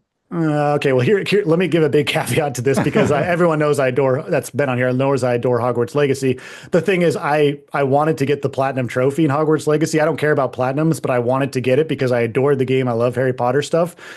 Getting the platinum trophy was the most headache inducing thing that I could ever do. So it actually made me not Okay. like the game at times. So if I didn't do that and I was just talking about the game, I could have kept playing that game for like dozens and dozens of more hours and it wouldn't have felt like anything if I was just playing it. So Well, did all that right. answer the question at all? maybe So, maybe maybe a bad example, but a better one we have right there is banishers. You put the right. same amount of time into banishers, and nowhere in your case, I was the one saying banishers went long, and nowhere in your description when you were talking about banishers was that even something you brought up. But that's something Correct. you bring up here, and then it's like the scapegoat that all these RPGs get to use is, well, I'm an RPG. It's like, no, you're bloated. The Mass Effect is an RPG and you can get out of it in 15, 20 hours if you want to mainline it. Like, I don't know. Yep. It's that's a totally different topic for a totally different day, but RPGs get away Yeah. with murder in their bloat, man. You know what? That's the I love that you brought that up. We should do this as a separate like video topic because that I never thought about until you brought it up now of how RPGs do get away with that. And it made me realize, and this is a complete tangent, so forgive me for a second, but it's Christmas time and this will make sense. I played this little RPG right before I went on a vacation a few weeks ago. It's literally like a 4 hour RPG on PlayStation called Cthulhu Saves Christmas. It's a Oh, turn-based RPG. It's a little indie RPG, but it specifically lets you finish it in the amount of time you want to finish it. If you don't want to fight in battles, you don't have to. You can just press a button to skip a battle and you can just get through the story. And it's like it's an RPG that is meant to be like an SNES RPG, but it respects your time by letting you engage with what aspects you want, going against the grain of just being an RPG. Even though for all intents and purposes, it would be like a 30, 40 hour RPG. So if right. you want a 4 hour RPG, play Cthulhu Saves Christmas. It gives you that vibes without making you spend 100 hours for no reason. So that's a good point, man. Right. Yeah, and it's like how crazy is it you can cut a 40-hour RPG, you can cut 33 hours out of it and be satisfied. It's like Yeah, that's not a good sign, but right. regardless. So I Go think ahead. with your point, because I think what you made about the Banishers versus Paper Mario, given they were the same length, I'm going to put Paper Mario at the end. No, I'm going to put Paper Mario in B because it is a good game. I enjoyed most of my time, but that does throw it down a few notches for me. Let's put it kind of above, right between Crow Country and Mario versus Donkey Kong. So I had fun, but it was because I played with my wife. If I had played it by myself, I would have dropped off probably halfway through. So if I'm completely honest, but together as a couple, we enjoyed what we played. It just is way too long in the tooth. So yeah. Right. It's so funny because that's the exact same thing I said about college football 25 this year when I ranked it. It was like Really? yeah, well, I love the game, don't get me wrong, but it was that thing where it's like, yeah, I play a ton of this with my buddies. So it's yeah, you have to factor that in. Is it a really good game? Do you really enjoy the game, or do Right. you really enjoy playing it with your buddies, or do you really enjoy playing it with your wife, or do you really enjoy playing it with your kid? Like those are two totally different things, you know? They are, Uh, but I think, in my opinion, I don't know if you agree or disagree, that I feel like can come into play into these types of rankings because some people would say, no, no, no, you should base it just on the game and base it on its merit alone and take all that out of it. However, if you are playing games with people, like your point about college football, that is part of your experience. So, no like, if doubt. that is part of your experience that makes it better or worse, I think that should factor into your personal rankings of how you like a game for whatever that's worth. So, Absolutely. And you know, that's probably why you have Paper Mario at the B, and that's why I put college football actually I think I put college football in the A tier if I'm not oh wow, mistaken. So yeah, so it's like you definitely have to factor that in because it is a part of the experience, like you said. it is. Um Luigi's Mansion 2. So Mhm. this one Nintendo they do a lot of re-releasing. Is this a remake or is this a remaster or is this a port? They're good questions because it gets confusing because there are like those three distinctions, right? A Yeah. remake is the full on like ground up sort. A remaster is just making it look nicer, and then a port is just again a direct port, like Red Dead Redemption on Nintendo Switch was just a port. So, Luigi's Mansion 2 HD is it's a remaster. I say that in quotes. It's a remaster of the Nintendo 3DS Luigi's Mansion game Dark Moon, or also Luigi's Mansion 2 in like the EU. So yeah, it's kind of a remaster blended with a port. So it's not really more than that. Basically a touch of making the graphics better. I really enjoy this. I love the Luigi's Mansion games. Luigi's Mansion 3 was an S tier game for me. Again, my wife and I adored Luigi's Mansion 3. It was so creative and so much fun. So I went into Luigi's Mansion 2 HD kind of thinking I'm not going to enjoy it as much as 3, even though they're completely different experiences. This game was, a handheld game. Handheld games, a lot of times by nature, are meant to just be pick up and play for a little bit, right? And so by nature, this game is very structured with different mansions. You explore like 5 different mansions within the Evershade Valley, and you complete little missions in each level. You stop, you go back to the hub, stop, go back to the hub. So it's basically like one level at a time. If you compare it to something like Luigi's Mansion 3, which is more open-ended, they're not the same experiences. But if you take it for what it is and you want to just wrap up Luigi's Mansion in 8 hours, this is really fun. For me, we really, really enjoyed this. It did not outstay its welcome whatsoever. It finished up perfectly. Right when I was getting tired of it, it was done. And that was perfect for me. But that's because it's a handheld game. I would put this in an A tier game. I would put it at the end of A, or sorry, I would put it before Alone in the Dark. So right in the middle of A, Okay. because I really enjoyed it. It was great. We played it in the spooky, like September, October, Halloween season.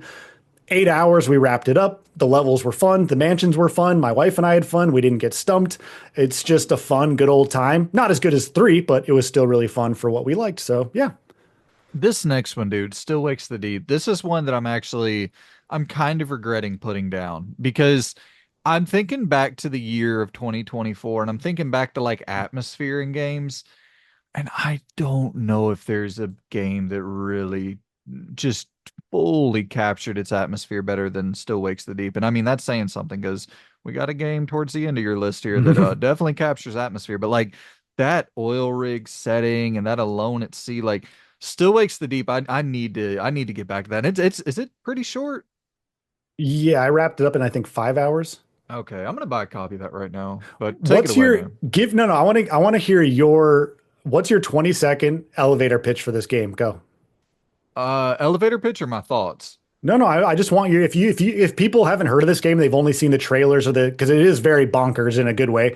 What is your like 20 to 30-second elevator pitch if you were trying to describe this game to someone? Dude has some legal issues, escapes on a damn he goes and starts working on an oil rig to kind of well, I guess he's out of the country technically, right? And when he's on the oil rig, so he's kind of evading the law a little bit in that way. Yeah. Um yeah, I and then whenever the this is the 20 seconds, I think that's up by now, This is but like 20 minutes now, but that's fine. the no, but I'll tell you this. Whenever the horror That's a when terrible elevator pitch. I will not play the game now. I've already my played it. problem with this thing was I loved the atmosphere, the tension, all of that before I knew what the horror really was. Once it Mm, got introduced, I was like, oh no, it was so much, I was so much more unnerved and this uneasy feeling was just constantly settling in before I knew what the horror was. But okay. that's I need to check this out. You should finish this because I agree with Yeah. you. The reveal, even though the reveal is kind of already in the trailer, the reveal in the game, as far as like the Lovecraftian horrors, whatever you want to call it, does, I can see what you're saying. However, the shift in tone from the first half to the second half, the way it ramps up the horror is unbelievable. Like this was one of these games I couldn't put down. So I fully see your point and I agree. I would put this in the B category. I really enjoyed it. It was a lot of fun to wrap up in 4 or 5 hours. The story is really bonkers. I think the characters are most of them are all Scottish. I just came back from a Christmas trip in Scotland, so to come back, I want to play Still Wakes the Deep again because hearing all the Scottish accents makes me want to replay this because they're like Scottish descent. But yeah, it's a really really atmospheric. It is a walking sim. It is still kind of that layers of fear walking sim. But the oil rig vibe, as you had said, is so cool and creepy, and the way it builds up the tension to the end interspersed with like the familial drama of like the main character and his wife and family back at home is really intriguing. Again, doesn't outstay its welcome. So I'm going to throw this in B. I'm going to throw this at the very front of B because I really did enjoy it. But yeah, that to your point, the whole reveal of it does kind of lose some of the luster. But you should finish it, man. It's not a long game. I think you'll like the way it ends. It's really cool. I just bought it, so I'm definitely Okay. gonna Okay. yeah. It's on Game Pass. So why would you buy it? Well, it got a physical release, so I'm Oh, gonna okay. Okay. yeah, I gotta dive into that. I Finish it. guess You'll like it's really cool. The ending is yeah. cool, even with what you're saying. It's cool. So And with it being so short, it's like, yeah, need to wrap that up. This one, dude, Hang on. How much? I'm just curious because I don't buy like physical really games unless they're retro ones. How much is a physical copy of a game like Still Wakes the Deep? I'm just curious because I don't know. that's why I just bought it. It was $20 on Amazon. I was like, yeah, absolutely. I'll check that out for $20. That's awesome. Okay, cool. But it is on Game Pass for anyone that wants to check it out that likes digital too. It is on Game Pass. You can try it there to give it a shot. So Totally. And that's where I booted it up initially. And also that's where I booted up Flintlock The Siege of Dawn yeah. initially was on Game Pass. I hate this genre with every fiber of my being, but What genre um is that? You should probably say what genre that is. the the the dodge roll simulator, the Souls like. The stamina meter, like like management game. Good God, man. But I will Yeah. say there's some kind of cool stuff going on in here, man. The whole like yeah, what do you like flying around and stuff? You're zipping around. You're kind of got some platforming sections going on. There was some okay stuff in here. I will never ever ever ever put real time into a Souls-like game, but I can appreciate that they're doing a little bit of something unique in this very ununique genre. You and I are on the same exact page of Souls likes. You and I think both are just nope. Just no. And that's how I feel about roguelikes too. But like, yeah, I agree with you. Anytime a game's like, it's gonna be a Souls like, you and I are like, great. Can't wait. Wonderful. But it's Did like you at least with the roguelike, you'll see every now and then one that's like so unique. And you're like, will you? wow, Will you though? Like what? Name one. rematch that Sifu from the Sifu developers. It's a soccer like roguelike game. But that's not out yet. You have no idea how that's gonna play. I know you like seafood, but you have no idea what that's gonna be like, right? Wild Bastards that came out this year, a board game Okay. tied into a roguelike. Is it? I mean, even Sifu. Okay, that's yeah. such a like there are seriously interesting concepts within that genre. I I Okay. mean, Lies of P is like the only one I can think of off the top of my head that is even slightly unique, and that's just because you play as a dude that looks like Timothy Chalamet, that looks like Pinocchio. There's that. See, that was a good elevator pitch. That's how good yours should have been for Stoics. Right? Scottish dude on an oil rig has to fight legal trouble and then run away from an entity. There you go. Did you actually finish Flintlock or did you just try it? No, Okay. I played it for like 2 hours, and the second I dodge rolled, I freaking threw a controller at my head. The good news about Flintlock is that well, the good and bad news, it's only about 8 hours long. To Oh me, wow. I finished this game because, and I think this you might because it doesn't really lean into the Souls like. It's like it wants to be a Souls like, and it wants to be like a Devil May Cry, That is like true. character. It doesn't. It leans into both, and because of that, doesn't really end up being unique. I did finish the game because for me, the combat, I just put everything on easy or whatever. And then it didn't make the battles a challenge because I don't like that challenge where you're just, yeah, doing what you say, dodge all the time. And hopefully you make it through, rinse and repeat. I don't think that's fun, which is why I don't like games like Dark Souls or Elden Rings anymore because I don't like that. Flintlock, though, it does have a cool enough world for exploration. So Yeah. the way you explore with, I think your character is Nor Vanek and the little like god furry creature thing is called Enki. Enki helps you to like dash around these cool like zones around the world, and the exploration is really what kept me for this game. However, this game feels completely underbaked and it feels completely like it wasn't finished. And the reason Mm. I say that is because when you go into the menu of the game, you have like a section for like your weapons and your like abilities and your like artifacts or whatever they're called.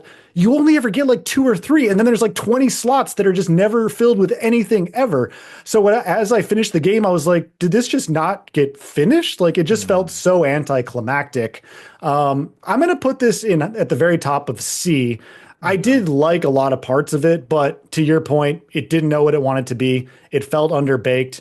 It just kind of felt all over the place. But I'll be honest, I had some fun with it for the 8 hours or so, and it doesn't outstay its welcome. I guess that's a good thing. So, Jeffrey, this one, if anything on this list that you should be disappointed in me for, I have no idea how thank goodness you're here. I started playing this as well and forgot to finish it. And this is like the most, what's it? It's 2 hours, something like that.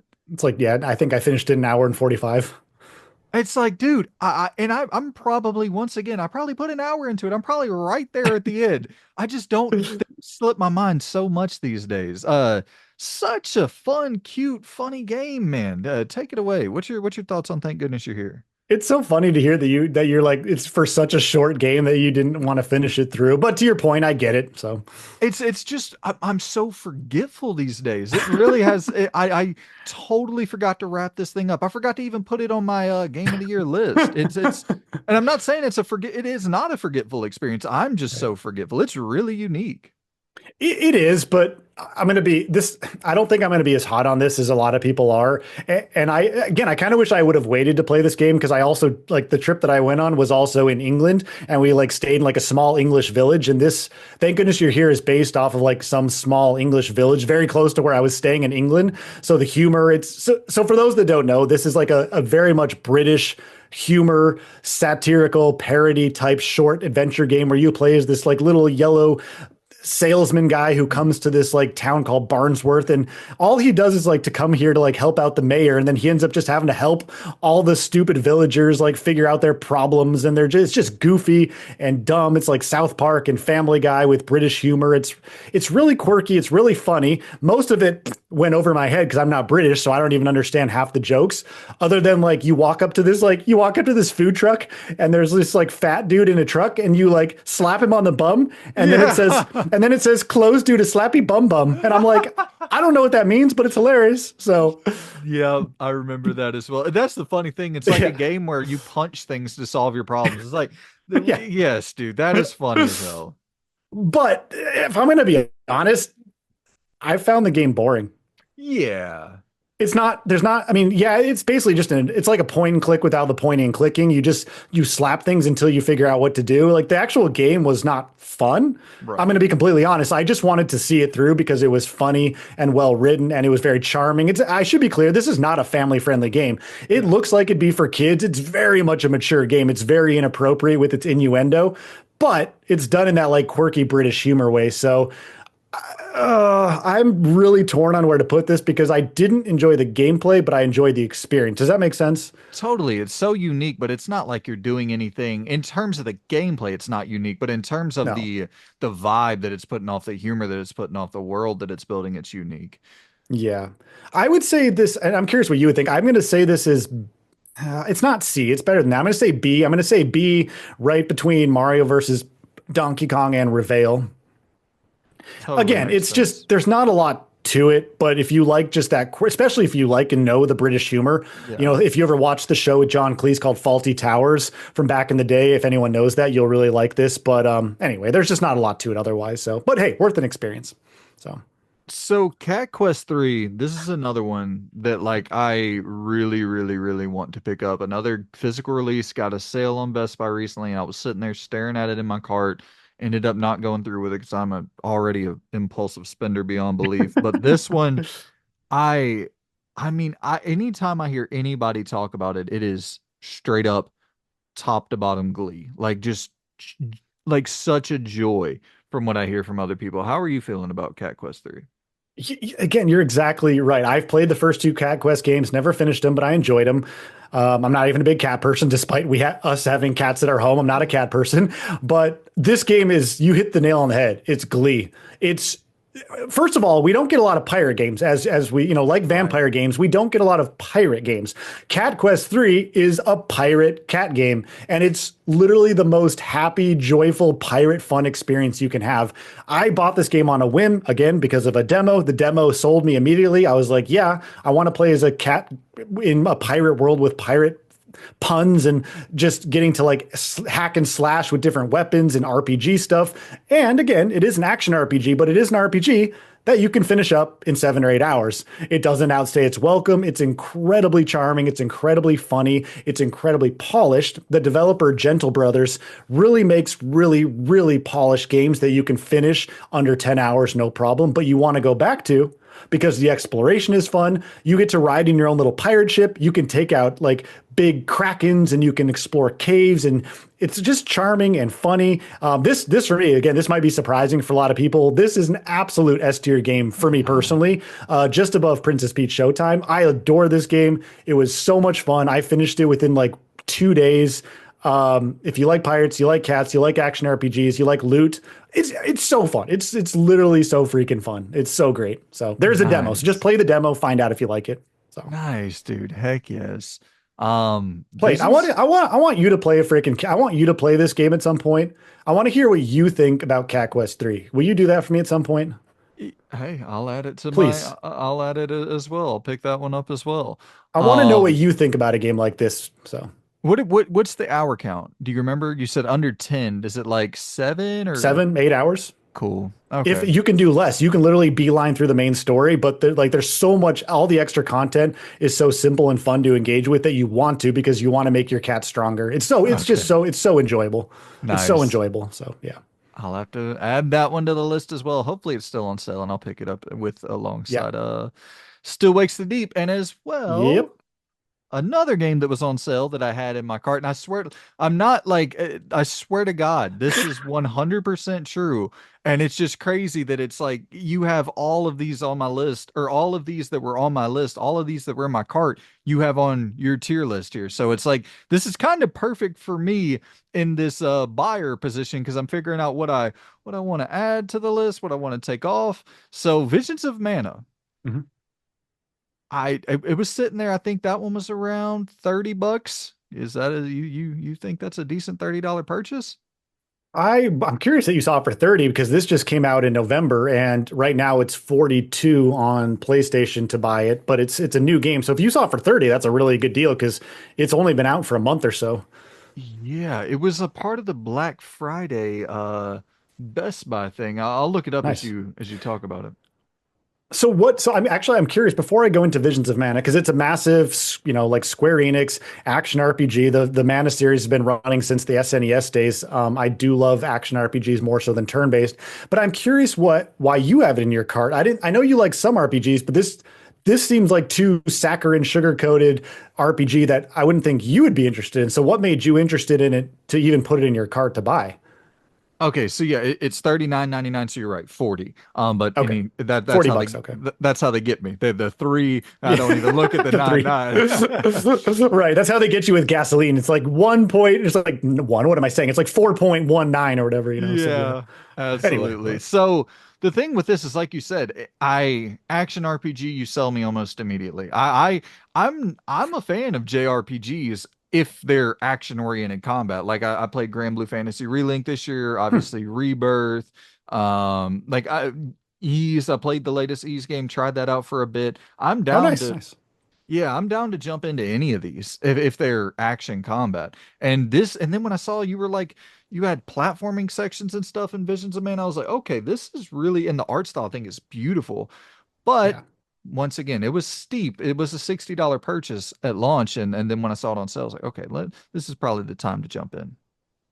That's awesome. I love that you're into that kind of stuff. So I want to give again. I want to be fully 1,000% transparent and upfront. So most of these games are a lot. I would say 90% of these games that are on here I've finished. Some of them I haven't. This is one that like I just wanted to talk about, but I just want to be transparent. I've only put about 5 hours into it. So please take this with a grain of salt in terms of its longevity because I've literally only put about 5 hours.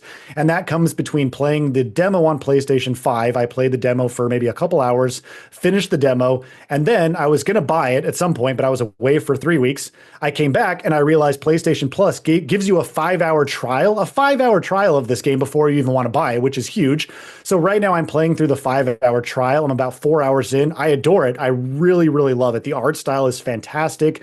The world building, the characters you play is like this main character named Val and this other character named Hina. They have to basically take Hina to the mana tree because she has to sacrifice herself as an alm to her soul, basically to help restore the valley. That's kind of how these mana games work.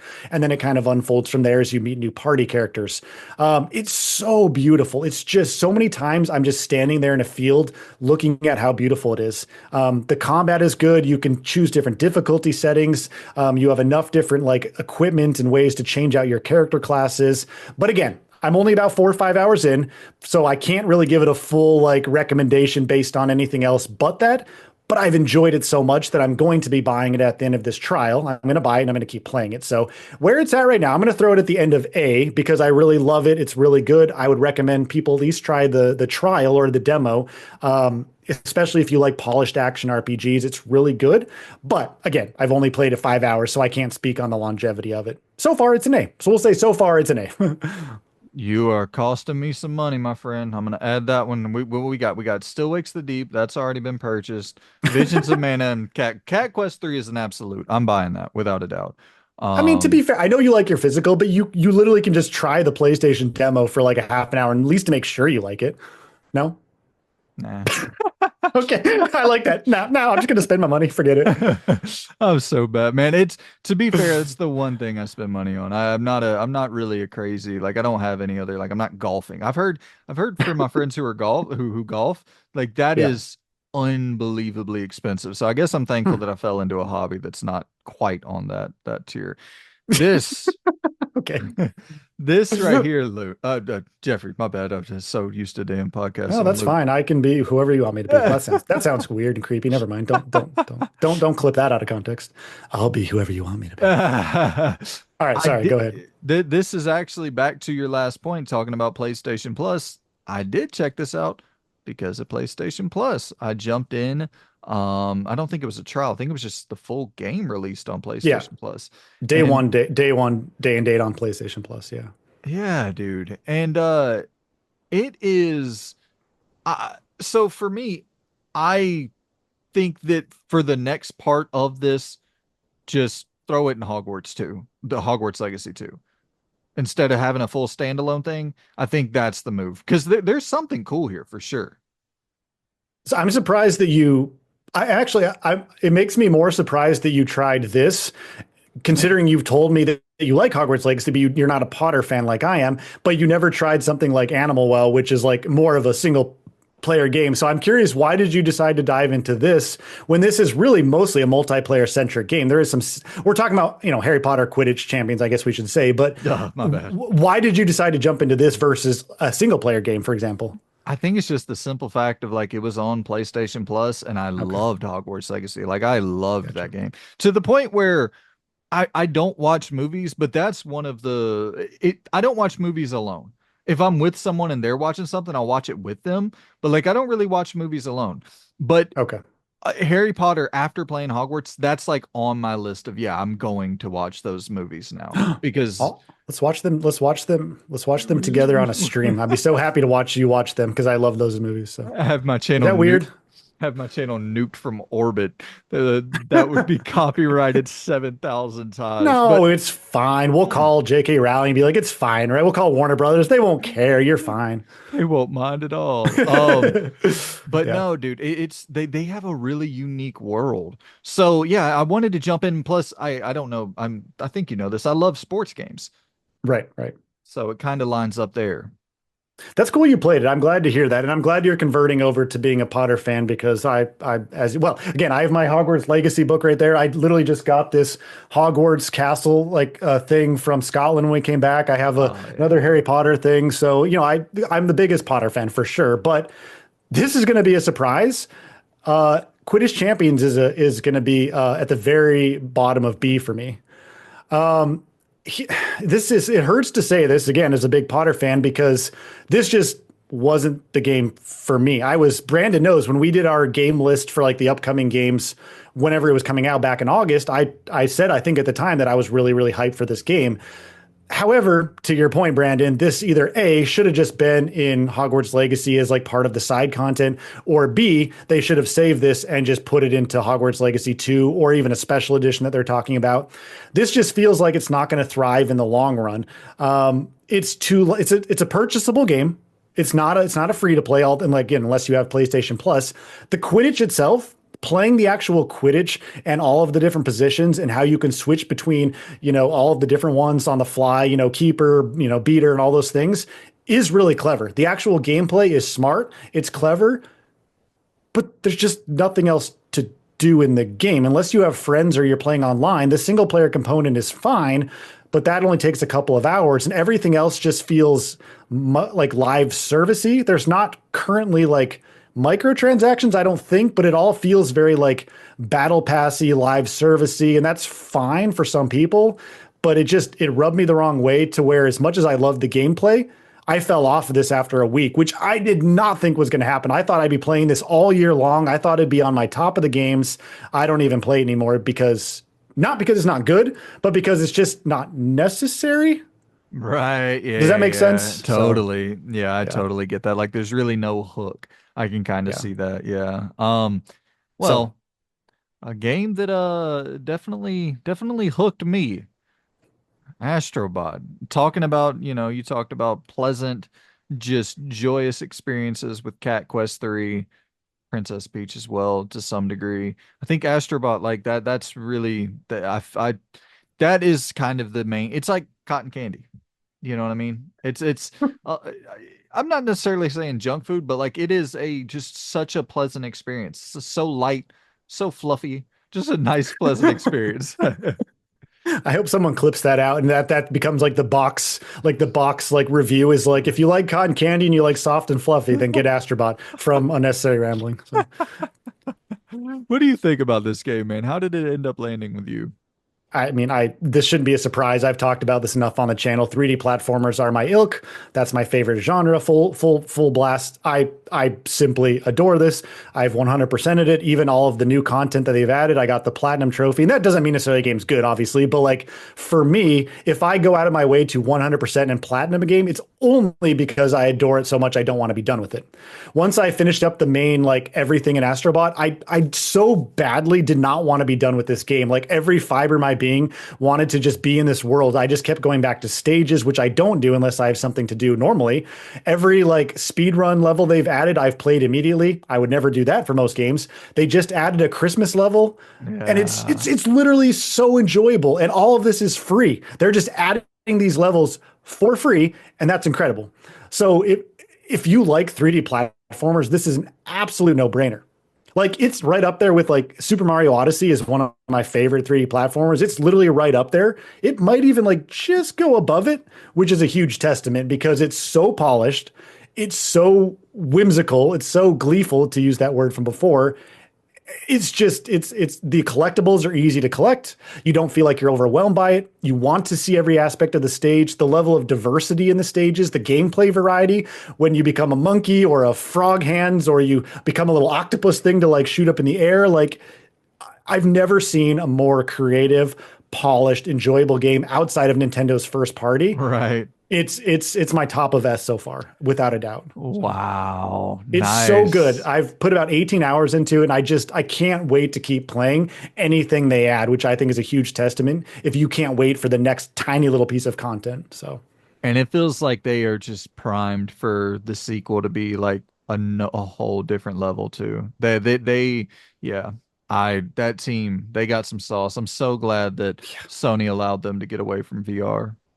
and what's cool is like the developers too, like they have paid homage without, I guess, specifically Yep. saying Nintendo. They've paid homage to like saying like we love this genre, we love past Nintendo Mario games, like we want to do our part, and you can feel that even in this like newest Winter Wonderland level, the music and the vibes feels exactly like a Nintendo game. And again, that's not a bad thing, but I No. like that they're humble enough to pay homage to say we just want to do our take on the fun 3D platforming genre, and they knocked it out of the freaking park. Holy crap. It's sublime. It's probably one of the near perfect games I can think of. So Absolutely, man. yeah, buddy. Shout out to Sobe. The thing with Plucky Squire, I don't even want to lead in. I want you to tell me how you feel about Plucky Squire, and then I'll tell you how I feel. I feel like I don't want to intro into the games. I want to hear your thoughts first, and then I'll bounce back off you. That's fair. I think one, I think you and I have already talked about this game in a previous video anyway, so I think we both kind of know how we Okay. feel. But Plucky Squire was start I'm trying to think of how to phrase this. It started out as one of my favorite games of the year, the first part of the game, and then became one of my biggest disappointments of the year halfway through. Does that make sense? That's, I mean, Does so that spot on. yeah. So spot on. Plucky Squire was I'm trying to just think of how to like talk about this because I love how creative this game is. I love so many aspects of it, but it felt like something happened where just like halfway through the game they just gave up or something. I don't know. It just felt like something dropped the ball. But this was that game that's been literally hasn't it been hyped for like years and years now. Like it's been in Nintendo things, it's been in like a million trailers because it's that game where you play as I think Jot, right? Jot's the little like main character, and you can hop out of the book, you can hop in the book. It's like 2D, it's 3D, it's platformer, it's action, it's shoot 'em up. It's like literally all these genres in one, but not in a bad way. The first few hours of this game are phenomenal. I think like the way you're jumping out of the book and going into it and getting abilities and understanding the story, it's so freaking magical and gleeful, again, to use that word. But somewhere along the line, that's all it has. It just stops. Like it just stops giving you new things. It stops having creative environments. It just stops any of the fun and whimsy to the point that I only finished it because I just wanted to say I finished it because everyone was talking about it. But somewhere along the line, it just went like poof, and then just really bottomed out. Not a bad game, but it just bottoms out from what I think we all expected. So does that give like a good summation, you think? I really don't even have anything to add. That is like totally exactly how I feel as well, where I was just waiting for that moment to, after the big thing is revealed, it's like going from 2D to 3D. It's like, uh, okay, so it's just, that's it. There's no other, there's nothing. I mean, there's some cool stuff in there, like the little, like the 2D boss fights and stuff were really cool, how they presented it. But I don't know. Yeah, I honestly can't even add anything. I agree 100% with your sentiment. This is one of my most anticipated indie games ever, Wow, ever. really? Ever? Wow. I just thought it looked so original. And it's original, but it just isn't all that fun to play. Nope. It's just so weird. Like it just you can like feel when the switch happens, and it's like what happened at the studio where and I just wonder if that's part of why it ended up taking year after year. It's like they had so much ambition that it works for a while, and then eventually it's like something ran out of steam. It was very confusing and it was a weird shock to the system. But Yeah. I'm gonna sorry, go ahead. No, I was just saying it's one of those games like I don't know if you feel this way about Astro, but I feel like with Astro I can play that thing for 3, 4 hours straight and just not get bored at all. Plucky Spark's like a good 30, 45 minute at a time game because I feel like if you play any more than that, the seams really start to show and you're like, oh God, this just doesn't have a lot of staying power. But anyways, Yep. where would you rank it? I would agree with that. I think we're on the exact same sentiments. It's tough getting. There is a lot of good to it. A part of me is saying put it in C, but I feel like that's a little harsh because I enjoyed it as a whole, even when I got frustrated by it. I have so many in B. I don't know if that's just because like I'm so scared to put things higher or lower, but like I'm gonna put Plucky Squire in B because I did still enjoy a lot of it. I'd put it actually between Crow Country and Paper Mario. Okay. Again, I didn't hate it. I really enjoyed a lot of the experience. It just really confused me of that shift in tone. Once I accepted that shift, that it just kind of stopped being somewhat unique, then it's like, okay, I'll just kind of get through this. But anyway, that's I think that's where it go. Well, I'm curious, where do you think you'd put it, or is that going to ruin where your stuff? No, no, no, because this mine will already come out. I Okay. so I had a didn't finish tier that I added to mine because I had so many games that I didn't finish. Um, and that was on the didn't finish because I just ended up putting it down. I was like more than halfway through, and I was just, I don't want to do this anymore. So it was on Yeah. that tier, but it was like somewhat high up there. It's getting a physical release later in 2025. I'll pick it up again. Yeah. I mean, it's fun to support like creative studios that at least Yep. have ingenious ideas. At the end of the day, we need to support that because we'll get more of that, hopefully. So 100%. That was really my philosophy with it, where it was like, and also to be fair, I didn't buy it, because this came out on day one to friggin' PS Plus, if I'm not mistaken. So it did, which is huge. Again, the power of demos, first of all, the power of trials and the power of a game coming day one, like it goes a long way. It should be obvious, but it really does. We need more companies to do that. So agreed, man. Well, somewhat in a similar capacity here, Epic Mickey rebrushed. yeah, So I know you were really excited for this going into it. How did it end up landing? this is an S tier game right behind Astro, just above Banishers. Whoa, I okay. this wasn't going to be a surprise for me as far as I'd like it because I enjoyed. So the original game, Epic Mickey, came out on the Wii, but obviously that had the motion controls. The big thing with Epic Mickey is that you use like paint and you use thinner in the world to like paint or thin different enemies and puzzles, and it all like works really well. On the Wii, that was cool with like the motion controls. I just despise motion controls. So at the time, I loved the game. I just don't like motion controls, so I fell off of it as much as I love the whole world to be in, the whole Disney world. So I would have never in a million years expected that this would come back as a full-on remake, not just a remaster, but a full-on remake, new controls, new concept art, new just like new everything to make it a full brand new 3D platforming game. And I knew I'd like it, but it absolutely exceeded my expectations. I adore this game. Honestly, this is going to be almost like blasphemous to some people. Like this is really tough for me. Astrobot and Epic Mickey, I like them both pretty darn equally for different reasons. Astrobot still comes out a little bit ahead, but Epic Mickey is a fantastic 3D action adventure platformer. The world design is impeccable. The way you transform Mickey in the world with the paint and the thinner is utterly enjoyable. It's so fun. It has dark moments, it has happy moments. You explore like the whole like Pirates of the Caribbean type thing. You explore like a haunted mansion area. You explore like a sci-fi area, and it's just utterly enjoyable. One of those games. I just once I finished it, I started a new game plus, which I never do. I just never do that unless there's new content. It's absolutely phenomenal. I would recommend this game alongside Astrobot without a doubt. It's so polished, so I love it. Dude, I gotta say, I am so curious. You said you had three Game of the Year contenders. Silent Hill 2, is that one of them? Because right now the top three you have is Astro, Epic Mickey, and Banishers. Mhm. So was Banishers the one that you were saying was a GOTY contender along with That's Epic Mickey Skull and and Astro? Bones.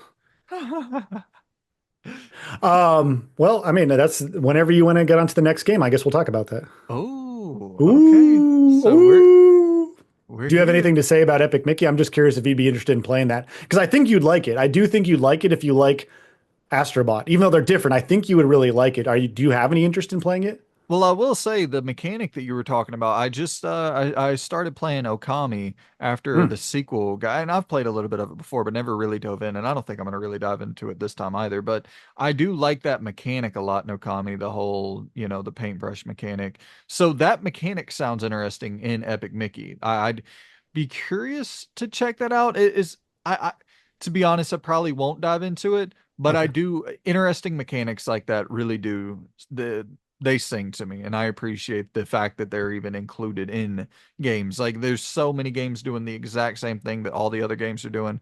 I can appreciate when one's doing something unique. So sure. yeah, got to shout out those cool mechanics. Silent Hill 2. So, is this is because we haven't talked about this at all No, as you and far I as haven't. We haven't talked. I think when it came out in October, and we had like kind of talked. We were going to do like a video, and things didn't work. So like I know. Yeah, I don't think have we actually even like discussed any like even behind scenes. I don't think so, huh? I do not think we've discussed Hmm. this game at all. So, I'm gonna kick it to you, man.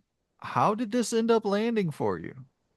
I yeah, this is the third game. So Okay. this is, and I'm again, I to reiterate, I'm still on the fly deciding between Astrobot, Epic Mickey, and Silent Hill 2. Those are my Okay. top three games of the year, and Skull and Bones, obviously. But so Silent Hill 2, it's I mean, I already said it's an S, but it's absolutely phenomenal. I wasn't one of those people that was worried. I understand that a lot of people were worried and had trepidation because Bloober Team puts out some good, some bad, et cetera, et cetera. However, what really stuck in my mind, knowing that I think they would knock it out of the park, for me, actually goes back to Layers of Fear. That may seem silly because Layers of Fear is so opposite of what Silent Hill 2 is in terms of gameplay, but they nailed the atmosphere in Layers of Fear for me enough that I had confident that if they're taking on a game like Silent Hill 2, not only one of the most revered survival horror games, not only one of the most revered narrative games, but one of the most revered games of all time, full stop, they have to know how much pressure there is. Like they have to know that people are not just going to be okay with like, oh, let's just slap a coat of paint on it, call it a day. The way that they took James Sunderland's psyche and like broken experience and melded that into a completely new over the shoulder feel of Silent Hill was remarkable. I adore this game. It was fantastic. I love the first game so much. It was one of the first horror games I ever finished, and the Silent Hill 2, the original one, is one of my favorite games of all time. But I wasn't worried about it because everything I saw, the feeling of Silent Hill seemed to be there. And playing through this game, it felt different enough from the first game where I felt like I was playing a new experience with enough tinges of the original that it like melded perfectly. The vibes, the feels, the way Luke Roberts, the actor, portrayed James Sunderland was stunning. Stunning. And just the exploration, the puzzles, like I liked that the puzzles, I could figure out the puzzles. I didn't think I'd be able to figure out the puzzles. I'll be honest, Brandon. I bought this game day one, 70 bucks, PS5, no brainer. I was so worried that I would get stumped on the puzzles that I wouldn't progress. It never happened. I organically got through every puzzle, which was shocking because I can't do that stuff normally. Yeah. The way it weaves its narrative and its atmosphere and the enemies and the combat and the exploration and just it was without a doubt a truly phenomenal horror experience. So it's definitely up there for me. Now, what about you? I don't know how you feel about it. You're right. So that's how I feel. How are you on this game? Well, as you were talking about that, I realized that I had the biggest brain fart in maybe the history of me doing content. Okay. I I just went and so once again behind the scenes, I have my game of the year list uploaded, but it's not public yet. I have it private, and I'm gonna upload it. And we're recording this on the 18th, so I'm gonna record it. I'm gonna upload it in a couple days. I went and looked because I was like, as you were talking, I was like, I don't remember talking about Silent Hill 2 for my game of the year discussion. Oh no. I totally forgot to include Silent Hill 2 on my list, dude. What? That I can't believe it. That would be like Unacceptable. it'd be like number 5 or 6 on my list here. I'm looking at it right now. That is I legit want to go back and re-record the whole anyways, Well, do dude, it here. If people are yeah. obviously going to watch this, that watch that, hopefully. So do it here. Where is do you know where do you put that as far as all like you can do it here now at least. Bingo, bingo. Yep. That's exactly what I'll do. And yeah. So on my list, I have let's see. I mean, it would be in the A tier for my list. Really? It's not S tier for you. I only have one S Wow. tier game of this year. I Oh, feel okay. like, Okay. but not because of that. I really truthfully feel like there was only one game I played this year that really hit that S tier for me. Gotcha. Like I said, I felt like this is a good B tier year, but Silent Hill 2 is not a B tier game. It's definitely higher than that, much higher than that. I Okay. think I would go. So in my A tier, I have Dragon's Dogma 2, Dungeons of Hinterberg, WWE 2K24, Star Wars Outlaws, Astrobot, College Football 25, and Squirrel with a Gun. So those are my 7 A tier games. I know you're probably like Squirrel with a Gun, an A tier game. Wait. Before we continue, because I want to play Squirrel with a Gun, but I feel so torn on it. So wait a minute. Can you just obviously, well, this will have come out after and I've seen stuff, but like quickly sell me on Squirrel with a Gun. I know that's a derail from Silent Hill 2, but I want to know about that so bad. I picked up a football that was just laying on the ground in Squirrel with a Gun, and there was a football team practicing, and I'm just roaming around the football field, jumping around, and they're just practicing, doing their jumping jacks, whatever. I pick up the football. They all start rushing after my little squirrel, trying to tackle him. I'm juking out these football players, and I end up jumping into the end zone, scoring a touchdown, and then I get a golden acorn. That's my best encapsulation of Squirrel with a Gun. It is non-stop joy, dude. It is Is it so polished? fun. Is it polished? Not at all. And Okay. Okay. it makes it so much more fun though. You're driving up like a Hot Wheels ramp and your car's just back flipping off of it. Like it is so unpolished, but not too it's like unpolished to the degree where it's funny, where the Okay. ragdoll physics are hilarious. It is here's the one thing I will say, it's a much better video game than you would ever expect. Like the Okay. platforming is actually good. It is so satisfying. Anywho, Okay. All right. um Thank you. I want to play it. So I've been wanting to. I just needed to know someone that played it. So thank you. I All right. think Go ahead. you'll like that game a lot Oh, because it's a cool. platformer in a lot of ways. Okay.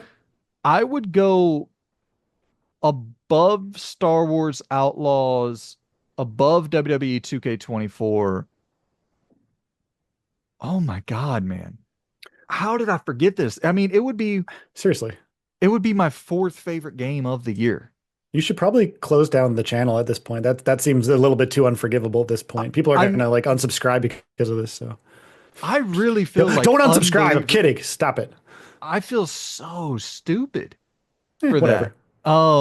But anywho, yeah, it's an amazing, amazing video game, man. I completely agree with you. It is definitely a game of the year contender. And I'm glad you mentioned the James Roberts, is that or Luke Luke Roberts Roberts. Yeah, for his performance as James. Dude, he crushes it. Every grunt, every sound that that dude makes is just it is something else. So yeah, I mean, I love. I think that end hotel is like one of the best, most well-designed areas in any survival horror game ever. So yeah, totally game of the year contender.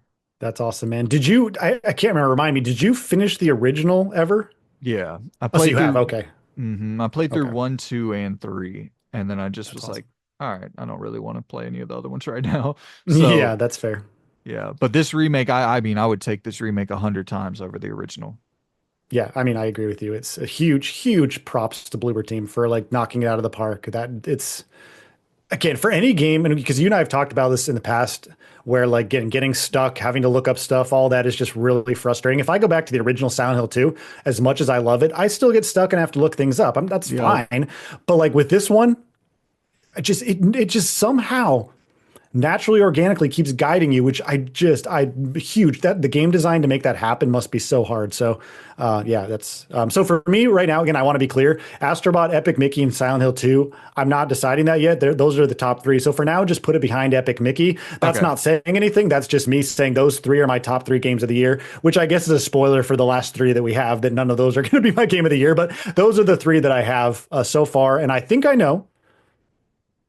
But let's just keep it there until the end, and I'll reveal what the game of the year is Hey, for there we like the one go. person that probably even cares. No one else probably cares, but here we are. So, Give a little bait, keep them hooked. So we got I mean, I what a weird. This feels so weird to like to talk about that. Then we're like down to these three games that probably no one really has played. So don't know. I mean, that Halloween game got some serious hype. it shouldn't have. Oh, sorry. Really? Spoiler alert. But yeah. Anyway, go ahead. All right, Well, we could, Smurfs. yeah, we can talk about the Smurfs. We can talk about Halloween, however you want to jump in. Let's jump in with Smurfs, man, because again, I understand there's going to be people that watch this. They're going to be like, oh, this dude plays Smurfs and Princess Peach. What a fool. Okay, Nah. that's fine. I like that stuff. I've played like all of the recent Smurfs platforming games. I think they're great. They're really fun. They're charming. They're polished. They're really good. So this one came out in October. It was like $40. Again, I keep harping it. There was a demo. The demo sold me on it, so I bought the game. This is more of like an isometric kind of like singular cooperative, like multiplayer, or excuse me, singular cooperative platforming game. It's great. It's a fun little platforming game. You play as Smurfs. You go through different worlds. It's cozy. It's happy. It's fun. It's challenging at times. So this for me is like the epitome of a B tier. Again, I've like you. This is clearly a pretty big B tier year for me as well because a lot of them were very good, but just not what I thought. This was fun. I enjoyed it. It got a little repetitive. I would put it at the top of B. I did really enjoy it. I'm glad I spent the money on it, but yeah, just an average fun platformer that you can play with someone if you want to. So that's going to be the top of B for me. So Um, nice, dude. yeah. Hey, so did you say 3D platformer or Yeah, so it's a 3D platformer, but it's like an isometric, like kind of like more like a top-down sort okay, of view. I don't know what else to like think of it looks like, but it's not like 2D, it's not full 3D. You right. you don't get to control the camera, but like you run around 3D areas. There's a lot of clever level design. It's really polished as well, and it's a lot of fun. It's about a 10-hour game, so really good. Yeah. Not to go on too long, but did you end up playing that Crash Bandicoot inspired title that we talked about before? Oh, Nico Dorico. Yeah. Yeah. Oh, yeah, and I got a refund for it. I hated it. Oh, okay, okay, I okay. rarely will. Well, first of all, to try to get a refund on Xbox or PlayStation is near impossible. I'll say Yes, it that. But is. fortunately, Xbox, Microsoft, for those that don't know, if you buy a game, you can occasionally log in and get a refund. It's very hard and it's not often. You really have to only play a certain amount. It's not like Steam where you can literally play 2 hours of any game and get a refund. It should be, but it's not. I played this Nico Dorico game because it looks like a Crash Bandicoot game. It was not fun at all. It was just Eh, weird and not fun. And the voice acting was off, and the jumping was off, and the level design was off. I was like, boy, this was a waste of money. The art Okay, style is great, but yeah. So Nico Dorico, I got a refund like immediately. It was not for me at all, unfortunately. So okay. Well, I I guess that makes sense why it's not on here. it Um, only because I literally played an hour and I was like, this just, it would be a D tier game. I did not like it at all. So yeah. Right. Yeah, because that was Um, another one of those ones where I was curious about possibly checking out, but I definitely will nope, not. don't. Um, It's and not that good. Art style's good, but the game isn't that good. So right. And you say Halloween, the Retro Realms game kind of fits into that same pocket of like, eh. it's bottom of D behind Skull and Bones. I'm serious. I tried to get a refund and I couldn't. This was awful. It was literally just awful. So I bought this game. We talked about this in our like whatever upcoming games it was. I don't even remember, but I was so hyped for this because I love the original Halloween. I love John Carpenter's stuff. I love the music. I love 2D action platformers. This was awful. It was so awful. I can't speak on what it's like now, but basically, so this Retro Realms, there's Halloween and then there's the Evil Dead. You can buy them both separately. You can buy them together, and you can like have cross character stuff. It's so bad. The movement and controls is abysmal. It feels so bad. It feels so imprecise. It's not fun. It's way too challenging for the sake of just being challenging. The levels are weird and not fun, even though they're inspired by the movies. I hated this game. I literally despised this game, and I tried to get a refund and I couldn't. So yeah, I spent $25 on it, and I despised this game. It was so awful. It was just awful. Eesh. It was Okay. awful. I was so angry because I was so psyched. Like they literally just couldn't even make the jumping or the combat feel good. It was slippery and imprecise, and you die for no reason. I'm like, this sucks. Like this just sucks. So it's a terrible game. So Well, uh, we, we, that's saying we, something if it's below Skull and Bones. So so I've never heard of this last game on your list. Um, Pe Petite Island? Pettit Island? Petite Island, yeah. Petite Island? Okay. Petite Island. So have you heard of a short hike or a little gator game? Yeah, I played a short hike this year, played through it. So that's basically what I mean. That would be my elevator pitch for Petite Island. It kind of was this little indie that came out in November, just kind of came out of nowhere. You explore this little charming, tropical island. The trailers made it look like you explore this tropical island. You complete quests, you find collectibles, et cetera, et cetera. Kind of like a short hike. It's basically that type of a game. Mm, I bought it for $30. That's a lot, but that is. it looked like a short hike. It looked like Little Gator Game, two games I adore. It's the top of C for me. It's the world is charming, the art style is charming. It's just pretty boring. There's not really like collectibles, there's not like platforming, there's not like any of the additional charm that like a short hike or Little Gator Game has. I only finished it because the story is really precious where your grandfather has what's that crap? Maybe I have it. What is that disease when people get Dementia. older? Dementia. Thank you. Sorry, I wasn't trying to like talk bad about it. I just couldn't think of it. Dementia. Where so this little girl, like this little character, her grandfather has dementia, and so she wants to like help him reclaim his memories on this island and help him be happier. So she goes to this island to like reclaim all of the memories and write them down and jot them down. And it's really special and wholesome. So I like the story of it. The gameplay is just pretty boring and mundane, but it's a charming little story. So top of C seems about right. So Well, Jeffrey, we are at our final moment of this list, and dun dun dun. it's about to get competitive here. I am so curious about this top three. Astro, Mickey, Silent Hill 2. I'm sorry, Silent Hill 2. I feel so stupid. I still feel so stupid. But Jeffrey, what are you thinking, man? No, actually, it's funny. I was kind of bearing the lead there. I already pretty much knew in the back of my mind. I wanted to see if talking about these out loud again would kind of reshape anything. These are my top three games for sure. But the order they're in is the order they're going to stay. Astrobot is without a doubt my game of the Oh, year. I just adored Astrobot too much. I didn't buy it right when it came out because I wanted to make sure I had the time to dedicate to it. I've just never played a game that's I've rarely played a game that's made me so happy, so gleeful. Just the pure, unadulterated love of single player games. It's just as pure as it can be. Free levels, you can see the passion. It's just utterly amazing and brilliant. So Astrobot for me is without a doubt game of the year. Epic Mickey would be second. I adore that game so much, and I would put them very close. Silent Hill 2, I also love for different reasons. So those are my top three. Mickey and Silent Hill 2 might be interchangeable, but Astrobot, without a doubt, my game of the year. I love it so much. round of I'm applause. going to do a square of applause to be different. So triangle applause. Anyway, yeah. So that's that for anybody that actually cares. Thank you. I The guess. the Jeffrey Game of the Year ranking has been complete. And Yeah. I mean, I honestly, dude, looking at this list, it looks like it was a pretty good year for you. Would you say that this is like a decently strong year for you, or is it kind of on the weaker tier? How do you, because so I think you and I might look at S tier kind of differently. Yeah. And I'm projecting here. I have no idea if this is true, but are you saying that Princess Peach is like a legitimate S tier game where you would give it like a 9.5? Or are you saying Yeah. compared to the other games, it's an S tier game? And I do want to hear how you give, because I can see what you're saying. I want to hear how you give your why you give things an S. For me, it's if I put something like in an S tier game for whatever it's worth, Yeah. that would be between like a nine and a I don't know if I'd give a game a 10 except for maybe Astrobot or like a few rare games, but yeah, it'd be like a 9.5 for me. Basically, S tier for me is a game that I didn't want to put down. Even after finishing it, I just want it to still be in the world as much as possible.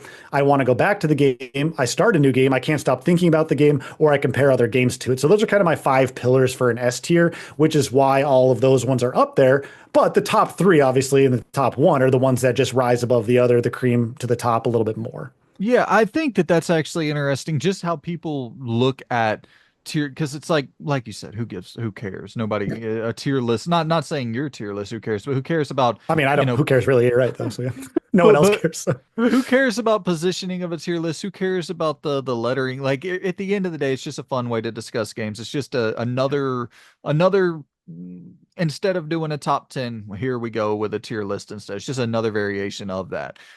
But it's so I do think there's so many different angles you can look at it, where I think I might be Mhm. a little bit too I think I'm too stiff with the S tiers. And I think I Interesting. actually, hearing your description kind of makes me reevaluate how I look at the S tier, because I don't know. I think it might not be as fun watching my video where I literally only have one S tier game. And it's like, because it kind of, now I'm thinking about it, it makes it seem like I'm not praising the games to the degree that they probably should be praised. You know what I mean? Where it's like a lot of my games in my A tier I really, really, really love. So it's like, why not put them in the S tier? You know? Yeah. But no, to give yourself credit though, I think in a way the way you do it is good because the S tier should be that upper echelon. And you already said earlier in the video that like to this year, and which I guess is kind of true for me, was a really solid B year. That's Yeah. not a bad thing. So it sounds like you maybe really only did have one that like stood out the most, but then other ones that still stood up there. So like I think it's just a matter of how we look at S tier, which again is there's no right or wrong, obviously. So I don't think the way you're going to do it or you've done it in yours is going to be wrong. It's just that's how you look at it. Because at the end of the day, like, and I'll be the first to say this, I'm never going to be one of those people that does this kind of thing that's like, if you like a game that everyone else hates, great, enjoy it. Like, you know what I mean? Like, I Oh like yeah. freaking Smurfs. Like, if other people hate that, that's okay. But if you like Pacific Drive and that's your game of the year, awesome. That, like, we should never give shade or shame to anyone for what they enjoy. You might like freaking My Little Pony is your favorite game. I probably would. That's okay. And if you don't like Astrobot, and that wasn't fun for you, guess what? You can put that in D. Like, it doesn't matter. As long as it made you happy, your money was well spent, and it brought you that joy in what you needed, that's what's most important. So we just shouldn't ever give people that shame. So if you look Yeah. at your S tiers like this is the pinnacle, yeah, then that's okay. That makes sense, man. It's funny, like seeing people get mad over like obviously subjective stuff. You know, it's dude, anytime I go and watch someone's ranking of something, I'm never expecting it to line up with mine. If it did, that would be kind of crazy. That would be more spooky if someone's ranking exactly lined up with mine. I'm like, yo, what is going on here? Yeah, it should be totally, totally different. So I totally agree. Agreed. But yeah, man, Agreed. Jeffrey, I appreciate you for doing this with me. This is really, really fun. And we will be back with some more tier making content. And actually, I'll talk to you off stream about the January thing, because Sure. I that's gonna be tough. That's gonna be like extremely, extremely tough. We'll talk about it in a second. I appreciate you guys for tuning in. Make sure to like, subscribe, go check Jeffrey out. I'll make sure to link in the description below where you can go and find Jeffrey. And yeah, guys, we got some good stuff on the way, so we shall see you good people very soon. Goodbye. Yes. Merry Christmas, everyone. Happy holiday season. Bye bye. Merry Christmas, guys. Yay. Take it easy. Keep it smoothing. Woo. Okay, keep smoothing. I didn't say it. Ah, failed. Keep smoothing.